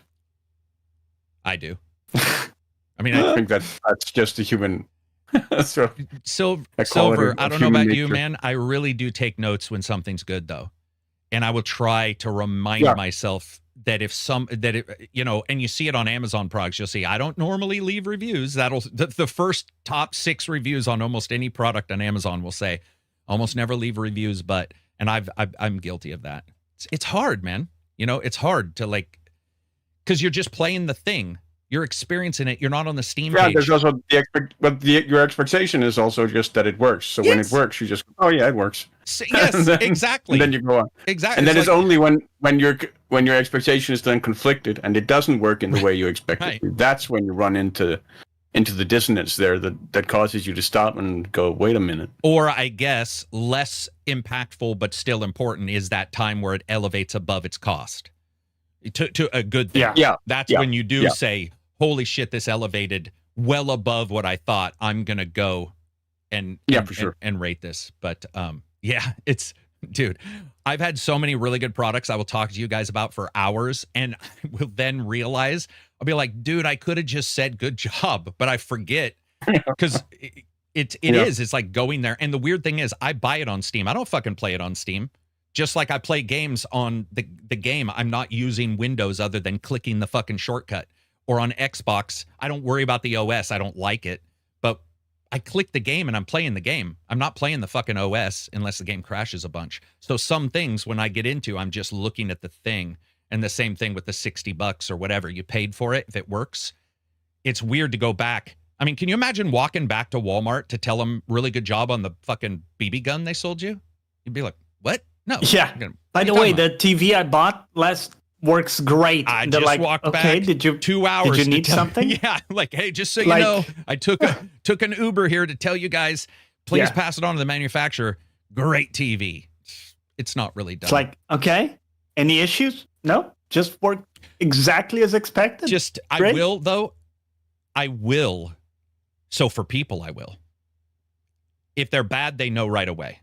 If they're good, sometimes I will walk out of a store and go, I've talked to that. This is what caused that discussion you and I had 2 podcasts ago, where I said, have you ever gone to a store when a cute girl's there when you were younger, you know, whatever, but if somebody's really nice, many a time I've if I don't see them again, I'll tell somebody, I'll be like, hey, there was somebody that really helped me. And I didn't say anything last time I was here, but if you could pass it on, I would appreciate it. And most of the time, the people are really, really excited to pass that on, probably because they don't get much positive, you might be the only person who's ever you might be the only person who looked at them in the fucking eyes that day, right? You know, if they're like a Walmart cashier or whatever, make all the difference. I've seen people on their phones the entire time not make a sound to the cashier, not even look at the cashier, just go and slide the card and walk off. You're like, damn. Let's see. Dying Light 2 wasn't bad, but the multiple endings felt lackluster with the storyboard cutscenes. Didn't feel like my choices mattered. See, I felt like my choices mattered a shit ton in Dying Light 2. They just didn't matter in the ending, like you're saying. They mattered more. I saw the changes I made in Dying Light 2 occur. But then it's like taking the same route to your parents' house, you know? Right. It's like all roads lead to Rome. Yeah, all roads lead to Rome.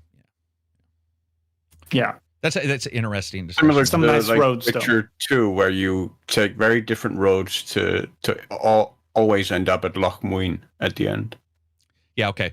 What the fuck is Loch Moine? What is that? That's the Mage Summit at the very end of Witcher 2. Oh, gotcha. Oh, You pulled wow, that. that was a that deep, was a hard pull, yeah, man. deep reference there. God damn, okay, son. I got you. What the fuck? Yeah. Dude, Okay, yeah. what the shit just happened, man? My brain was like, I thought he meant a place in Ireland or Scotland Dude, or yeah, England. Yeah, no. same. When I was, Entirely I was fictional, like, yeah. what the fuck is this guy talking about? I was there with you. I just, it took me a bit. But yeah, that's, by the way, if the journey's good, even if I do get the same confrontation with Leto. I Yeah. mean, yeah. I mean, that's the thing is like, sometimes it's not about getting, it's not about like, to me, for example, the only game ending, how about this? Without spoiling anything that is from the last couple years, we can talk about game endings for a second. Most of the time, a bad game ending also won't do that to me. But if there's an investment or the idea that something is going to matter, truly matter. For example, a zombie game, nothing matters. Sorry. So the ending, I don't care about. The journey, more important. Mass Effect, that's a different story. Mass Effect sold me on something being a thing for 3 games and then failed utterly. So therefore, it did impact. Doesn't deliver. Yeah, but I think it's the course of the game. Is there any that like for the course of the game that you've had a bad ending that you're okay with? Is there a game that genuinely, I don't mean just like a text blob, because sometimes that might be all you need. But I'm saying, has there ever been a really bad ending to a game that didn't impact you? I mean bad, like where the ending wasn't, but it didn't matter because the gameplay or like it didn't feel like it mattered. You guys remember any of those? Because like I'm gonna say I liked Kingdom Come 2 or Kingdom Come 1, sorry, but I feel like that ending wasn't satisfactory to me, but I was still fine with it. Maybe because I knew 2 was coming. I don't know. That might not be fair. It might not be fair to that game.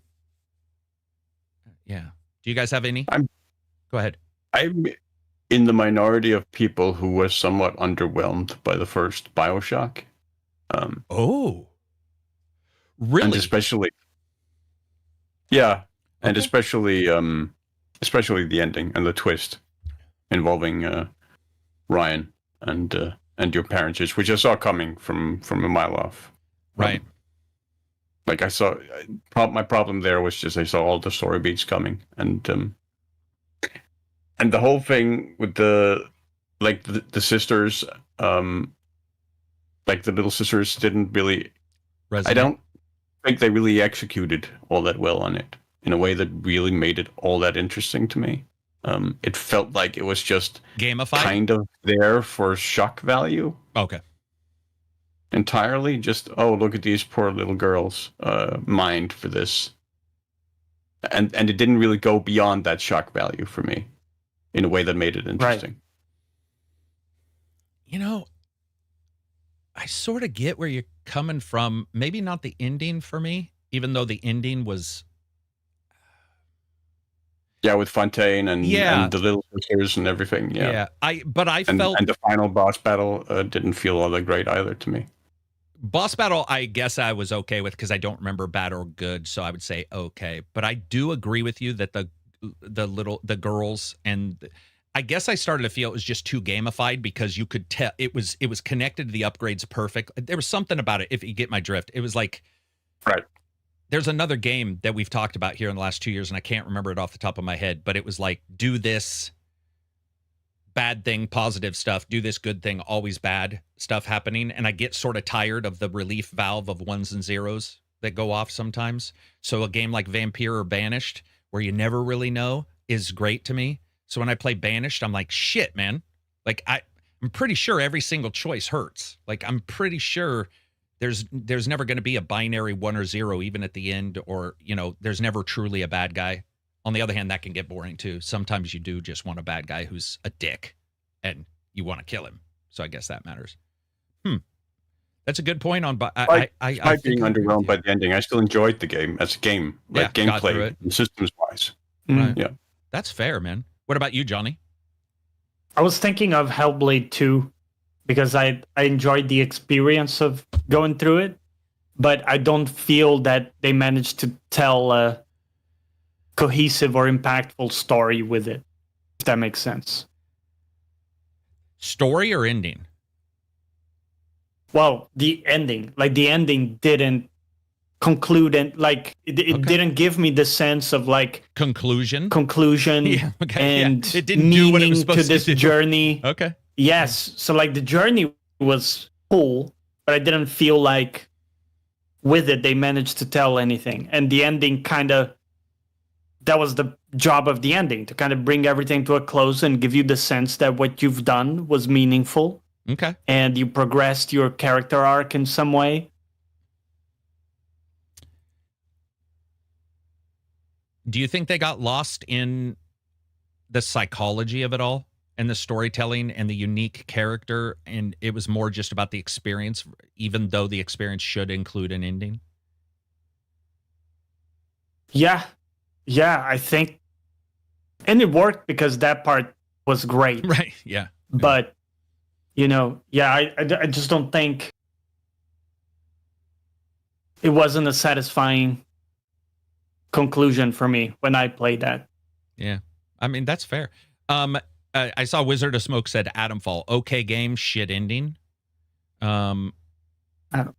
Vapor for Blood says Prey 2017. It's a great game, except it's, I mean, it's an old game, but it's all simulation. I love a strong ending in games, movies, books, or TVs. There are not many stories that have clever reveals. Yeah, it's pretty hard to do a clever reveal. Maskinoff says, I didn't like Jedi Survivor's ending. Okay, fair. Neil says, in Stalker 2, when I reach the point of no return, I restart the game. The endings do not matter. I actually know exactly, probably at least, when he restarts. I can see somebody just being like, the journey is so fun that I don't need to, I don't need the wrap up. Or you don't want it to. Or you don't want it to. And maybe you just like want to play again. I could play KOTOR and Mass Effect forever. They're so good taking care about your crew and stuff. Yeah, okay, I get you. So, by the way, I have a hot take as well. One ending that I didn't like. You mean Hellblade? Is Expedition 33. Oh God, here we go. Dude, am I going to have to sit here and hear people tell me that that's the best game ever because you don't like a single small part about that game? Like that one podcast? You mentioned one little thing. Jesus. I know, man. You spent like 25 minutes talking about how good it was, and you were like, but we have the cover shade on her shoes aren't the greatest. People are like, what the fuck? Johnny? He's shading on the game. Yeah, dude. God. So you felt that without spoiling anything, you just didn't, because which game was new. it? Expedition 33. Oh, right. Without spoiling anything, you just didn't feel like whatever. A lot about it, again, we have to caveat with all the positives, right? Like full glaze, like great polish, loved a lot of the story, a lot of the voice acting. However, one of the main, what would you say, frameworks of the story, which I won't reveal, is one that I heavily dislike. And it's one that's used in other media too, to give a comparison, which is not what happened in the game, just gives something in the realm of comparison. Like when you figure out that something you experienced wasn't real. And, it goes much deeper than that, just to kind of give some comparison. That type of framework, for me, cheapens the experience that I've gone through. I guess it's the same as I said with Mass Effect 3. I didn't feel it was real or... Yeah, it wasn't... Yeah. I have another one. Hitman 3. The final level of that game. In the Hitman world of it, the new ones, the new, really didn't like the ending level at all. Well, I mean, look this up. It wasn't that I didn't like it at all, but it was compared. Like you had all these like massive sprawling levels, and then the very final mission is just confined to the single train and moving through the train. The train level. Oh, okay, all right. And there's not a lot of dude. And there's very, very little variety. There are very, very few approaches you have, you are basically just stuck on a linear path through it. That's a great progressing example through that track, which is a complete sort of subversion of everything you've been doing up until that point. Yeah, that's a good example. And it feels really, really weird to sort of go through that. You really sort of have to exploit the game to do that, and just sort of cheapened the game a little bit for me.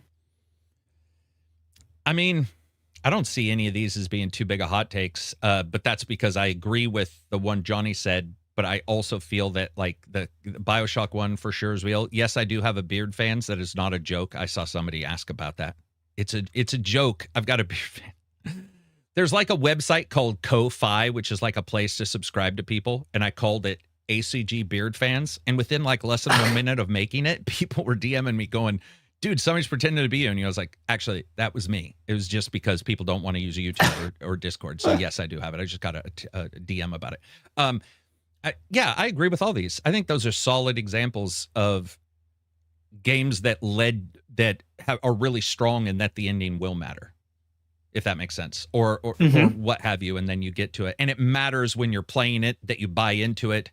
And it matters more than, like I said, I felt like a zombie game, probably not. I'm probably not going to care as much. I mean, unless they do a great job, it's completely possible. I thought Days Gone ending was, for a zombie game, pretty enjoyable. That's a zombie, just to bring up zombie games. I was actually sort of impressed with the ending of that game. Not impressed with getting there. God damn. But once I got the cliffhanger aspect did annoy me a little bit, but... Well, so I was the opposite for some reason. Maybe I don't know why. But because it's quite literally a cliffhanger. There was also sort of a wrap-up, an undeniably sort of cool element to it, that the guy you had been talking to and whatnot, with the twist there. And the twist with other stuff, it's not a new game, but I'm just going to go ahead, just in case somebody's think of getting this on the PC. There's a twist with some characters in the middle, I would say, that I'm going to be honest, I just never expected, because it didn't. Yeah, I mean, I know there were a lot of people who really hated the wife, but I loved that element. So did when he came to her, when they reunited. Yeah. Without spoilers, Expedition 33 person who, I'm not going to read that out loud, but yeah, I'm not going to read that out loud. So I should say a lot of people. There were vocal people who hated her. Yeah, Sweet Butt. There was a big community of people mad about the biker mentality, and I was sitting there going, "How?" It's so they really want themselves catered to. In the future, maybe this is where AI comes in, where you can say, "These are my trigger words. These are the things I'm soft about or hard about. These are the things that I'm okay with or not okay with." And maybe the game can adjust it and remove Sweet Butt and replace it with Nice Rump. I don't know. Like, I have no clue. It was one of those times when I saw people complain about it. I was like, oh my God, seriously? But, I don't know their life. I just know it seemed weird for that game. That game had enough issues that I just congratulate whoever's bitching that she got that far, or he got that far to that point, because that game was an abomination when it got released. By the way, we were talking about buggy games on day one. Days Gone is there. Days Gone is... Oh, yeah.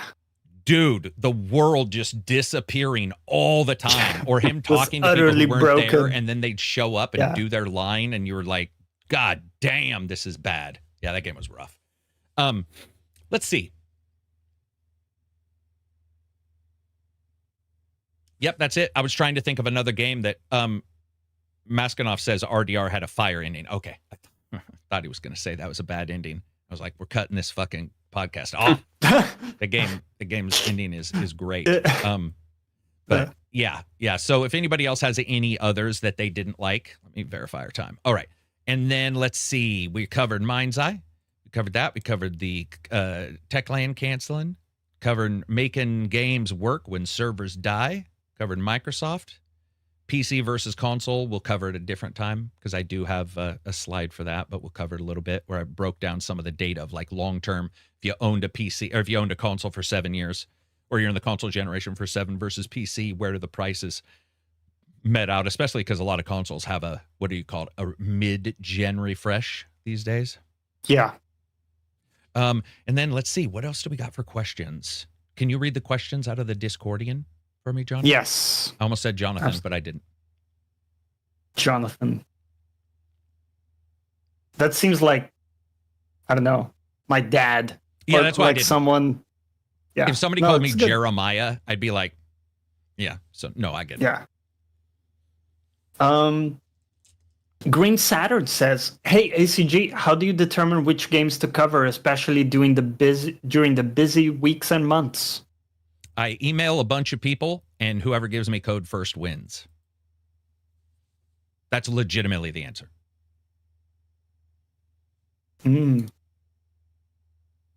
Oh, sorry, I accidentally opened the wrong thread. That's okay, because I think some people entered a bunch of questions in the old one this morning anyway. Gotcha. Whichever ones is fine. What else we got? Okay, let's see here. The proper thread.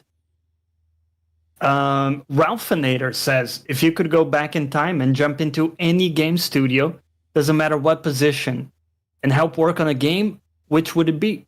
Could be a specific game you love or a certain creative director you would like to work with, maybe a voice actor. Example, I would pick God of War 2018 to work with Cory Balrog and Christopher Judge, or Rockstar Games to help create GTA 4.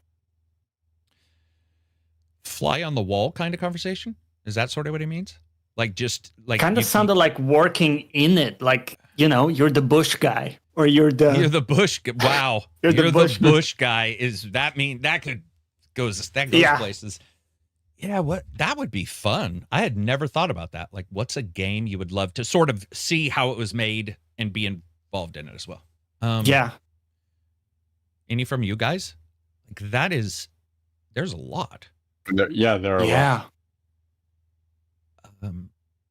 Fuck. Man.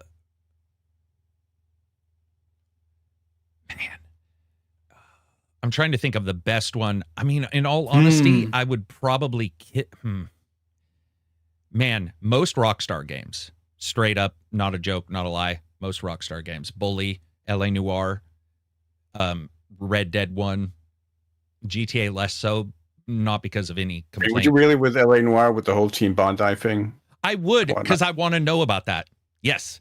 So weirdly enough, that's exactly it. Is like all the hubbub about not only the tech, but then the issues there, and just to sort of see like, because dude, you know how stories develop and things get better or worse over time. Yeah, I would like it, and I really just like that game, the open world light. I love the idea of somebody saying we're going to make a game that isn't what we're known for, but is sorta, and somehow we're going to try to make it work out where you're not chasing shit all the time, but you can still walk around. They did a really good job. There's dude, I sort of have a gentle love affair with LA Noire. There's something about that world and the sound and just driving around and people walking around. You know, it's almost good that it's not super interactive because I just sort of, travel. Maskinoff says Fallout New Vegas. Johnny says, not you, Johnny. Johnny Blue Jean says, whichever studio did the most coke, probably Atari in the 70s. That would actually be, yeah. There's a really masochistic part of me that wants to say Heavy Rain just so I can yell at David Cage. Damn. Yeah, you would be. That's a game I can blessedly say I've watched be played, but I never played it. That's funny. You got any, Johnny?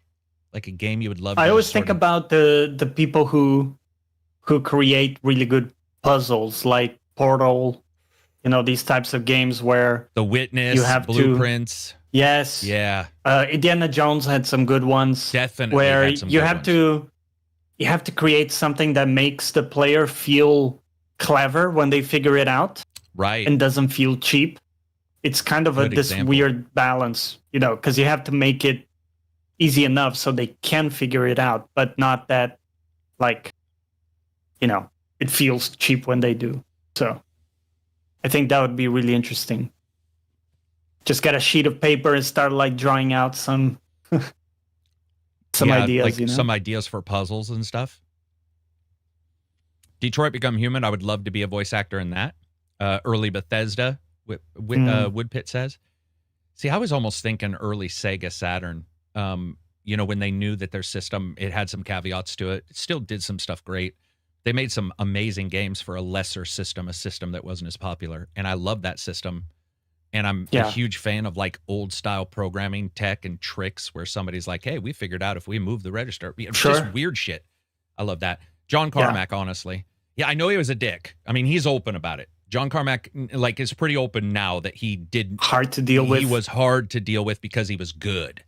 He was a Michael Jordan of that team, you could say, and he treated Scottie Pippen like shit, which was John Romero. Like, it's sort of well known that. Okay. And they both stated they've, water under the bridge, whatever. But Carmack, I would love to sit there. For me, the more honest answer is honestly LucasArts in the early 90s. Joining Monkey Island. Ron Gilbert, Tim Schafer, Dave Grossman, Maniac Mansion, Indiana Jones, Monkey Island, all those sort of point and click scum VM games. Yeah. Dude, and you know what would be cool about that? Going back there and seeing people who understood how to use, they had to use almost nothing to make a game. There were all kinds of tricks they used, especially when they first started making games for like 2D, the 2D parts and scrolling, make it still look good, and tricks with colors and all that kind of stuff. That would be really fun. And then just the unbridled.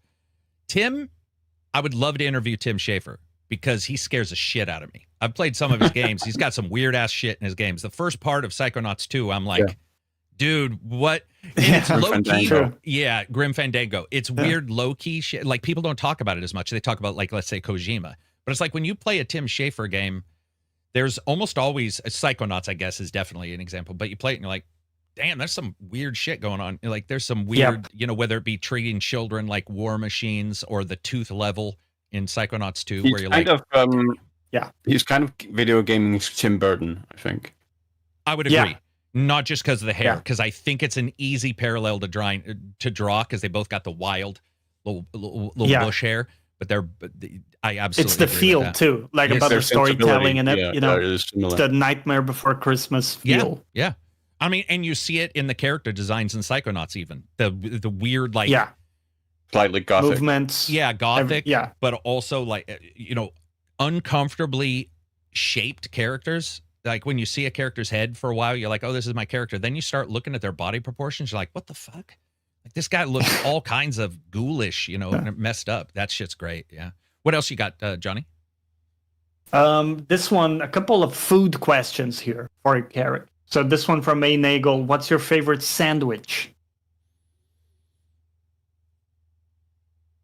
The good old BLT. BLT? BLT. That's pretty good. I think mine's honestly cheese. Thin sliced cheese on like potato bread with a little mayo. I'm pretty generic on my sandwich. I love cheese anyway. So yeah, cheese. Cheese, straight cheese. Me too. Bro, my favorite, I don't know if you call it a sandwich, but it's like you take a baguette, you cut it in half, you put cheese on both halves, and then you just put that in the oven. You just melt the cheese on the baguettes. So I know you're into that. I'm a little... Yeah. And that to me is a little bit of an anathema. I don't like crunchy bread or like crisp bread. Oh, really? If it's garlic bread, I love it. Dude. I can eat the shit out of garlic bread, but I wouldn't put a slice of cheese on 2 pieces of garlic bread like a sandwich. I don't know why. Like I like the freshness of bread and cheese with it, but I totally get you. I totally get you. Sandwiches are good. Sandwiches. Yeah. I think when people get older, I'm not saying this is true, but they put sandwiches with like juice boxes as young kid food. I don't hear a lot of people right? You'll hear somebody say I have a burger, but you give up sandwiches a little bit, and I'm like, bitch. When I give up sandwiches, that will be the end. That will be like my youth is gone. No, that's still a solid. Sandwiches that's the kid meal. Food. It's easy to eat. If I'm not making it myself, my favorite is probably a panini. A panini with like fresh mozzarella and tomato and basil. Isn't that similar to what I was saying with the bread in the oven? You just like... Yeah, kind of. Yeah. It's just that with the panini, you have to sort of squish it. Oh. Motherfuckers, thank you. Because I wasn't gonna bring it up, but I want to talk about sandwich squishing as a public service announcement. The idea that my friends will come over and they'll be like, okay, we're going to make you a sandwich, or they're making sandwiches. And I go over and they make this big ass sandwich no human mouth can get around unless they can fucking dislodge their jaw. So I smash my sandwiches. And one of my friends could not believe what I was doing. They were like, what are you doing? I'm like, I'm smashing the sandwich so I can eat it without looking like a fucking caveman. What are you talking about? You made a sandwich this goddamn big. I'm not your wife. I can't stretch my mouth that big. So what I do is I smash the shit down. And then all my friends now do it. Hamburgers, sandwiches. Like, if you just compress that, like you compress it with your hand like a caveman. I do that, but you can also, there are like a breadboard, and you put two breadboards, and you just, all you're really doing. I don't mean you have to make it that goddamn thin. It's just so like smartphone. You guys have seen this, right? You go to Subway, you go wherever, and you get a big sandwich, and that sandwich is big, and then it doesn't hold the food will come out because it's not compressed, and it's difficult to eat. And I am somebody who doesn't like messy eaters, myself included. I sort of panic attack, maybe the beard, but I think I had this well prior to having the beard. So I like to smash sandwiches, and I'm telling you right now, you gotta smash hamburgers too. It's great. I don't know what it does, Johnny. I'm telling you straight up, try it one time. Get a big hamburger, make it as big as you want. I'll try next time. And smash the fuck out of that hamburger. And it's easier to eat. I don't know how to describe it. It's really good. It's different. I mean, I get it. Like, it sounds weird. It sounds like I'm a monster, but try it. What about hot dogs? Okay, how about this? What is bread? Is a hot dog a sandwich? Oh, God. No, I don't think so. Absolutely not. One man versus a silverback. Because no, I'm just joking. The main reason for me is because the bread isn't parted in a hot dog. Yeah, that's exactly right. If both sides, it's a sandwich. If it's a taco with a hot dog in the center, it's a hot dog. That's what I call. Yeah. I mean, I'm just joking, but it's like it isn't a sandwich to me. It's a hot dog. You know, it's not the same thing. Unbreakable says, Carrick, Johnny, and Silver, favorite point and click.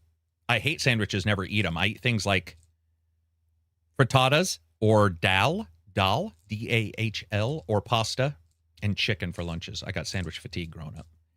Point and click is a rough one. Maybe, honestly, probably Curse Monkey Island, the third one.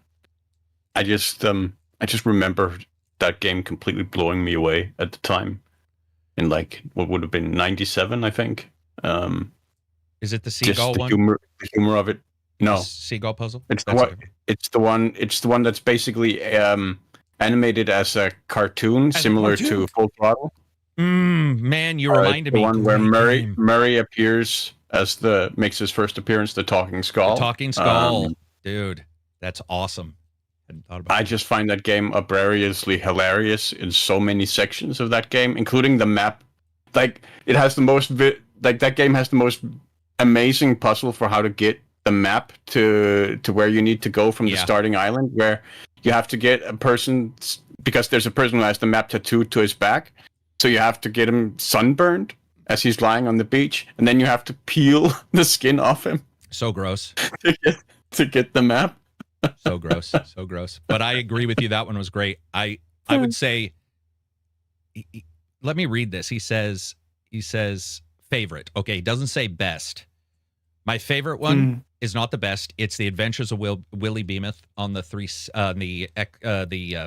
Sega CD, because it was probably the first one I played, and it looked like a cartoon, and I hadn't really played one, and I was like, I played the PC ones, but they always look pixelated, and that one would look like a cartoon. I remember being stunned. But also Blazing Dragons, the Monty Python troupe, made their own point and click or helped with the voices and did some writing. It was called Blazing Dragons. I will also say, shout out to a newer one. I enjoyed the fuck out of Thimbleweed Park. Like, straight up loved Thimbleweed Park. Same. Yeah. I feel that game might be the closest to the old classic feel. Like drinking out of the water faucet, undeniably. And they had her record all the voices for her making water drinking sounds so many times. I just sat there. They were written in like 100 different lines. Yes, different lines. It was fucking fun. All buried. Like look. It was so well done. Yeah. Thimbleweed Park and the pissy ass clown cussing and dirty talking. And I was like, what is this game? He's so evil. And the shit he says, you're like, this game's abusive. I loved it. I still remember the post. Carrick, what are your thoughts? This is Karlov. Carrick, what are your thoughts on Dragon's Lair Space Ace? Should animated games like that get a revival? Yes. Cobra Triangle is my favorite of the. So there's Space Gal, Space Ace, Dragon's Lair, it was a Mad Max one. It was Road Avenger. So we're all Sega CD. Sewer Sharks FMV, so I'm not bringing that up. Dragon's Lair. Space Ace. I think those were the main ones, and I would say I would kill to replay those. Dragon's Lair is one of the craziest games. I mean, it's not a game. It's a VCR that works really fast, but I spent thousands of dollars in the arcade playing Dragon's Lair, and Dirk the Daring's always going to be one of my favorite characters of all time. That shit's amazing. Yeah, that's awesome. I just developed utter boredom of the same thing on rotation for years. Oh, they're talking about sandwiches. What's everyone's favorite cozy game? Mine would be Sims 4. Do you guys do cozy games? Like, let's talk about cozy. Stardew Valley. Yeah, okay, you knew what I meant then. Cozy game. Sims 4 probably. But I don't play it cozy. I kill a lot of bitches. Like, I feel like... your cozy is like... Yeah, hey, I feel like it's not cozy. Yeah. Right? Like, I feel like it's a game that you can't kill. I mean, whatever. if it involves murder, it's probably not that cozy. It's probably not that cozy. Yeah. So I'm trying to think. So you like Stardew Valley? My wife is in love with that in Animal Crossing. Like, dude, I got a Switch. She saw Animal Crossing, and I was like, well, I'll give it to her to let her see what was up. What was up was my time playing that fucking Switch for like, and she doesn't play games. And it was just like, it's 4 a.m. You go to work in 2 hours. What the fuck are you doing? She's like, I got to dig up But the carrots villagers need me. Yeah, whatever the shit was going on. I don't get it. I watch it. I see her play it, and I'm still looking at it going, I don't quite understand. Whatever it is, though, is it's like catnip for people. Like, there's something about it that you just, eyes glaze over and you're like, oh shit, we lost them. We lost them, guys. Yes. I mean, that was ridiculous. Yeah, I played quite a bit of Animal Crossing too. Animal Crossing. I liked it. Yeah. They had a way of like guilt tripping you. So if you didn't, let's say you spent a day without playing, when you came back, your villagers would be like, oh, we missed you. Oh, damn. And if you spent more than that without playing, you'd come back and they're like devastated because you know, where have you been? Dude, legit like playing with my feelings. So it got to a point where, because I hadn't played in quite a few days, I couldn't bring myself to boot it up ever again because I couldn't stand the guilt. I let down my villagers, man. Yeah, I'm trying to think cozy games, you know, if they're made to be cozy, I have a tendency to enjoy them for a while and then drop off, but I don't. Yeah. I've played games like Dragon Quest that felt quite cozy. Dragon Quest? Dragon Quest, is it 11 or 13? Really? I'm kind of spacing now. I think 11. Yeah. Let me. Great music, you know, nice little fantasy setting. Similar to Ni no Kuni, I kind of view that as a comfort cozy game. I was going to bring up a game that is, and we've talked about this half a dozen times because I always mess up. It's not Little King's Story, but there's a game on the Wii where you own a kingdom and people come and you make better and better swords and and you can build a town out and you're a little guy. It's Final Fantasy looking. And you're a little dude, and they'll come back from adventures and they level up. You never fight yourself. And whatever that game is, I remember that was probably my favorite of all time Wii games. Okay. Because I was just like, whoa, what is this? And it turned out to be quite in depth with like leveling up your like shop so that your guys could go out and attack, and you would get a readout. It reminded me of the pen and paper MMO that you can play still. That's like everything looks hand drawn, and it's really just an idle leveler where it just sort of does its own shit. I got to admit, that's pretty cozy for me. That game was awesome. Yeah, that is cozy. Fantasy Island, The Girl Who Steals Time, is a great cozy game. Mm-hmm. I legit didn't know what Robert was saying I thought that went sexual for a second. I was like, Yeah, that's a recent one. No, that's a recent one. It's legit. Yeah. Flight sim, super cozy. I remember put the one. Autopod Island. Go ahead. Do you guys know Spiritfarer? One where you're sailing around, on a raft. Not like that, Carrick. Okay. Yeah, did you already see? I'm looking at myself and I realized I already had a frown on my face. Yeah. Sorry, continue. Exactly. And so you're like helping spirits move on, I guess. And then you're hugging characters. I'm doing a terrible job of selling the... Anyway, it's a nice, cozy game, okay? You're working on building the raft as you go. You're helping these spirits move on. And it's all super wholesome. And It's a lovely game. Yeah, lovely game. Sorry, I was just answering somebody in chat. So, dude, cozy games, I just don't even know if I understand. I don't know if I play them. I mean, is this... Okay, City Skylines. See, it's not always cozy because it gets stressful, but I do like building stuff. Oh, dude. No, I got it. I sort of dig the when you guys were streaming it in the chat just a couple days ago. It not Jurassic Park, the simulation ones, but there's one where you're playing it. I think it's Planet Zoo, Planet Zookeeper 2, Planet Zoo 2, Planet Zoo. Yeah, Planet Zoo. As long as I don't have animals dying. See, this is my problem, is like the moment I start thinking about it, then, I'm going to end up having like an animal that gets sick or whatever, because that's a part of the game. But I do like those. I like putting together. I found a guy, one of the greatest websites I've ever seen. He has a YouTube, and I wish I could tell you who it was, but he has a YouTube and he has a website, and all he does is build, they look like terrariums, but they're not. He goes into the game world and builds them out. He builds out a place for like his snake, but they're so in depth. It's mind blowing. And then he does a 2-hour video where he's like, I'm going to show you how to build this. And I got to admit, those were awesome. I was just like, holy shit, somebody made like a niche for themselves and looked like he was having a great time. That kind of stuff. Was awesome. And then somebody mentioned Mud Runner and Snow Runner and Hunter Call the Wild. Of course, those are 100%. Hunter Call the Wild beats all of them for me. I hadn't thought about it. But I'm killing shit. See, that's what's weird is like, I'm trying to think of because if killing stuff's okay in that, then I would say Sims 4 is still my favorite because I kill people. Right. But where are you going to say? I mean, Roadcraft, those are great. I was thinking also like Dredge is like, there's, I guess, some stress at times, but it's pretty chill. I felt on edge a lot because of the inventory and because of the Cthulhu vibes. Yeah, vibe. But I get you. It's dark cozy. Well, let's roguelike and roguelite this. Cozy. We'll be like, what is it? What about edgy? What's your edgy cozy? Cozy light goth game. Your cozy light. Your cozy light rogue.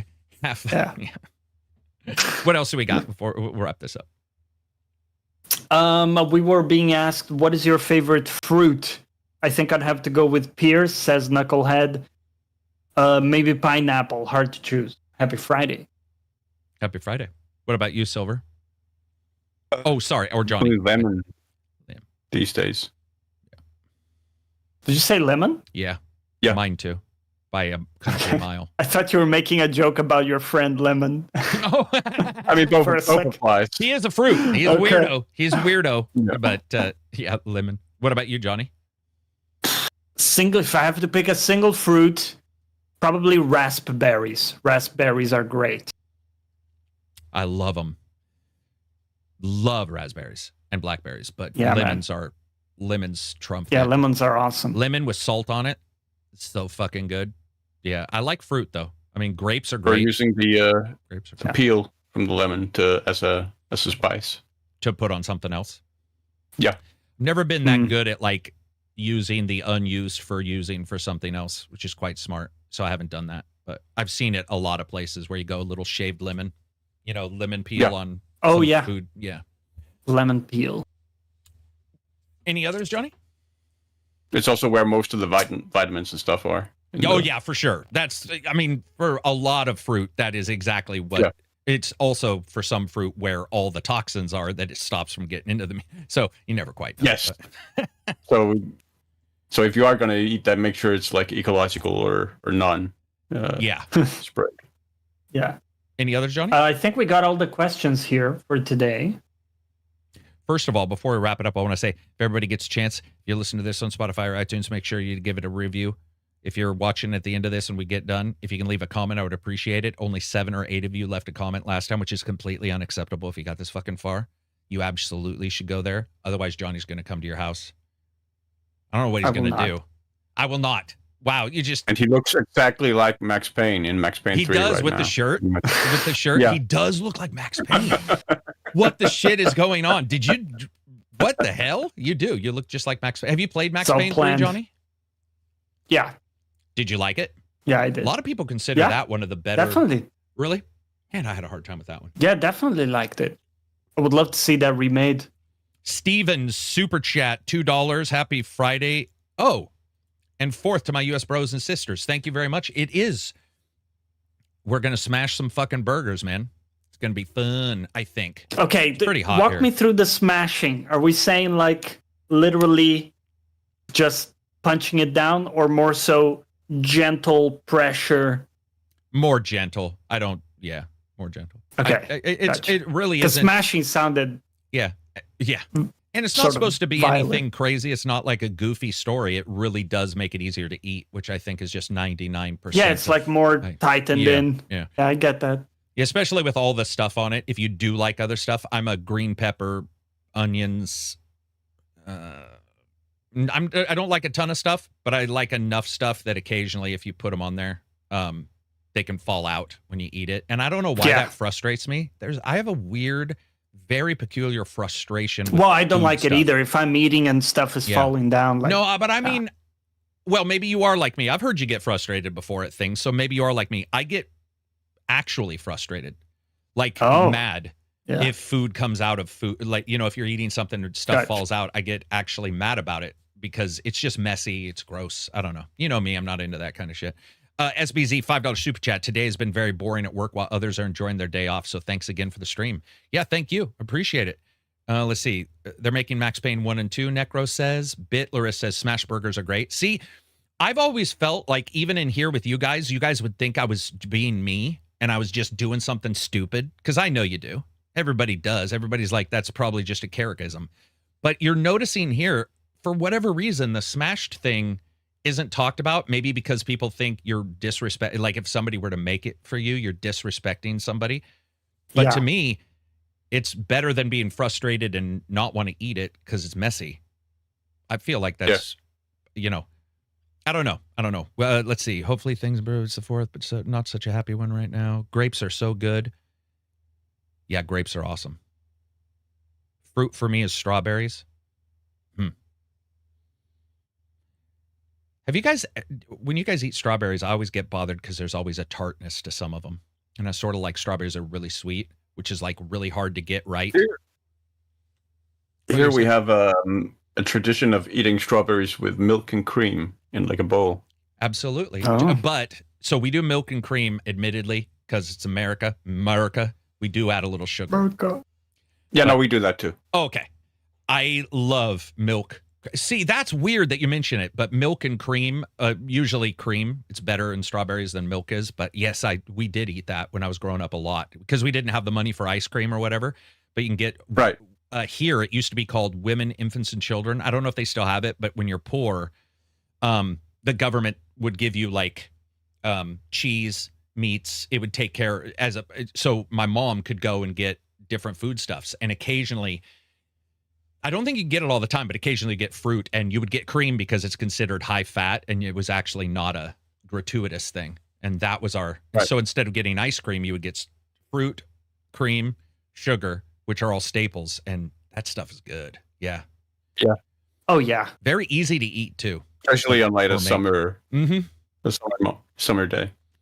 Oh, I was going to ask before we wrap it up, because I asked Johnny this, I believe I asked him. Silver, where you live, do you have people who ride their little bikes around with ice cream in a refrigerator on summer days, where they have music playing? No. Okay, Johnny, not bikes, but we have ice cream trucks. But you have a full truck? Around.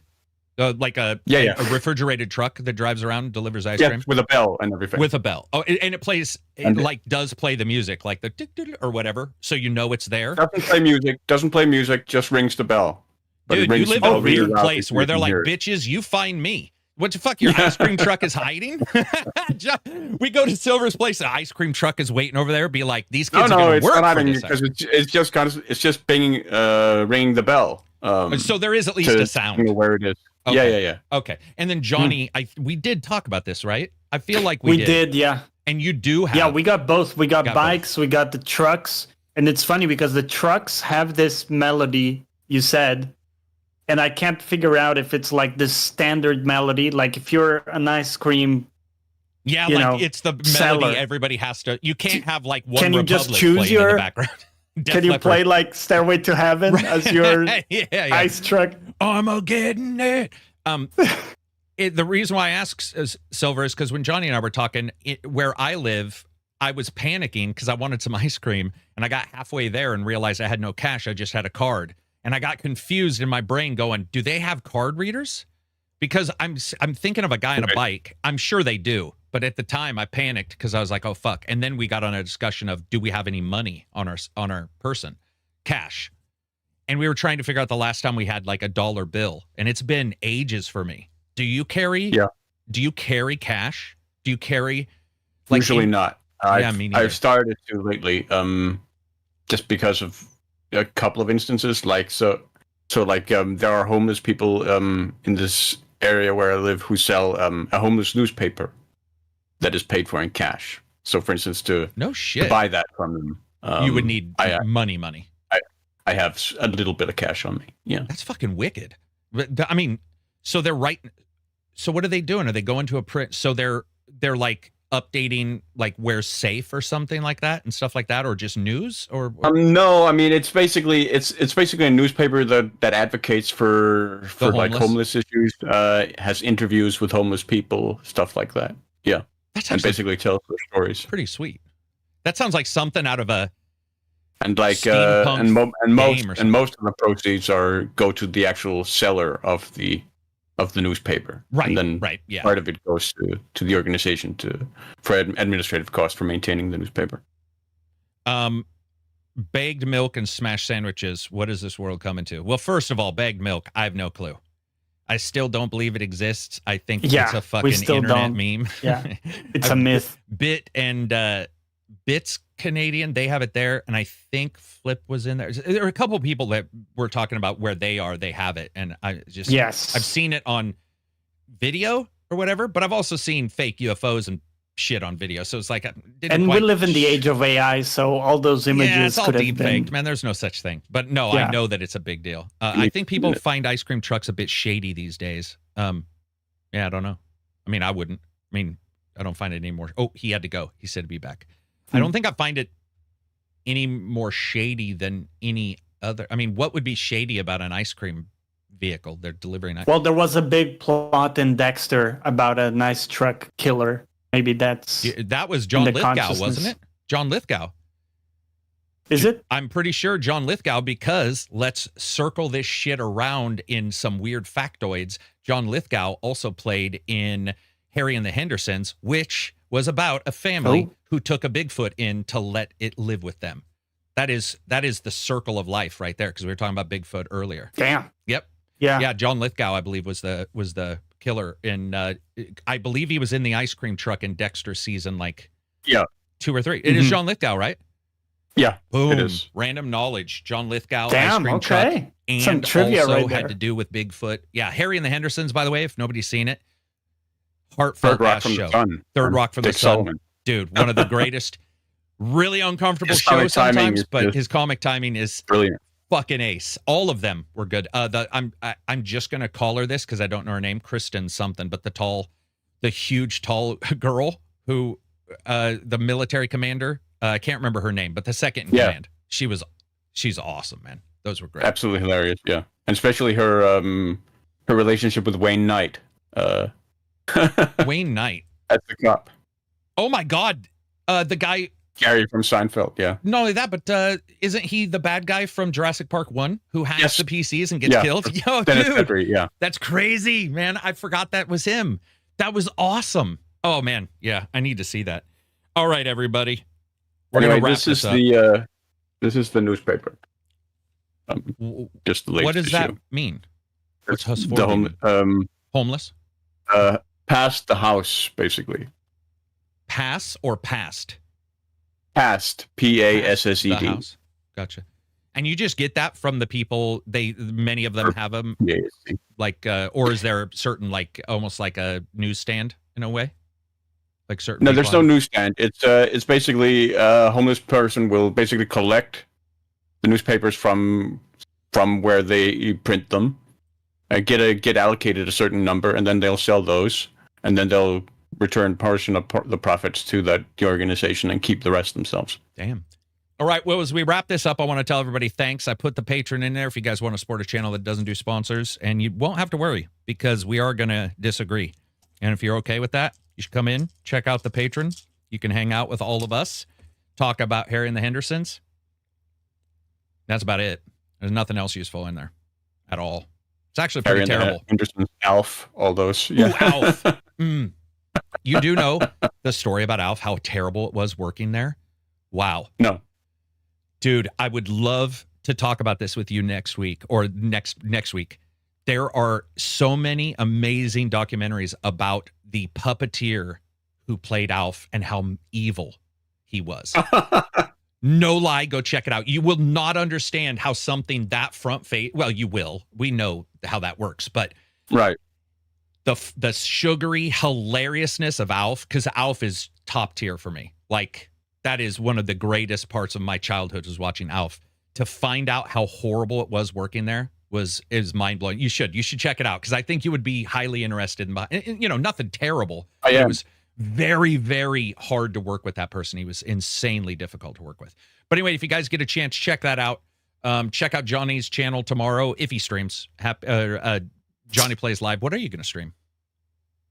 Well, I don't know yet. But I've been streaming mostly like midweek, so you can catch me on Twitch. Okay. We do usually league games with the boys and gals.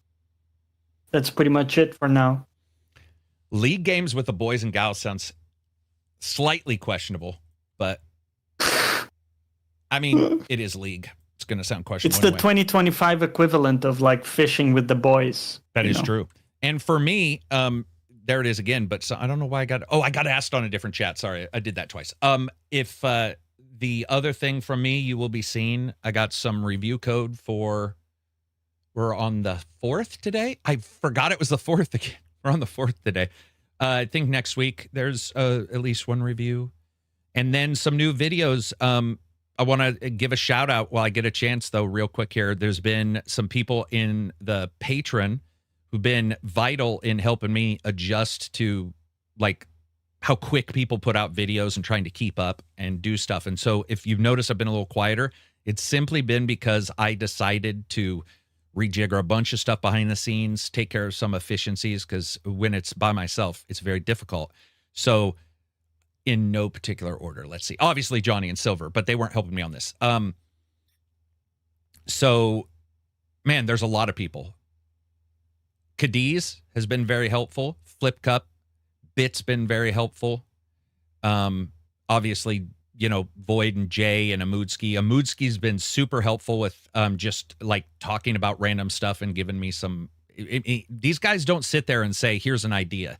It's because they're randomly good chaps, and talking to them gives me ideas. And then Reg, got to give a shout out to Reg. Everybody knows how much we like him. Wish he could be here all the time, but Reg has been. I'm gonna say this now because I know Reg ain't listening. Reg doesn't watch anything that doesn't have like anime chicks in it for longer than 30 minutes. So, and it would make him embarrassed. That dude's been absolutely a fucking godsend for me. I've had questions and I know I frustrate him because he knows too much and I don't know enough. So I'll be like, dude, how do you do blah, blah, blah? And, I know he's like, what the fuck? But he has been absolutely vital in helping me fix some stuff on the channel and get things prepared for, the future and how things are done on YouTube. You'll also notice we're going to spread out a little bit. You'll probably start seeing us streaming on Twitch again, side streams. These will not be like moving to Twitch, but everybody's doing it. It'll only make sense. So you'll probably see us do the multi-stream to Twitch, Kick, whatever. And thanks to everybody who listens to the side podcasts. It's absolutely vital to the success of the channel that people watch it. I appreciate it. Thanks to these guys for always showing up. Thanks to you guys for always showing up. And I hope the rest of you have an excellent 4th of July, if that's what you're doing. And if you're not, you can still have an excellent 4th of July. It just won't be cool, and there won't be a possible loss of fingers, which sucks. Peace out, everybody. Enjoy the rest of your week, which should only be a Bye-bye. couple hours. Boom. Dude, that thumb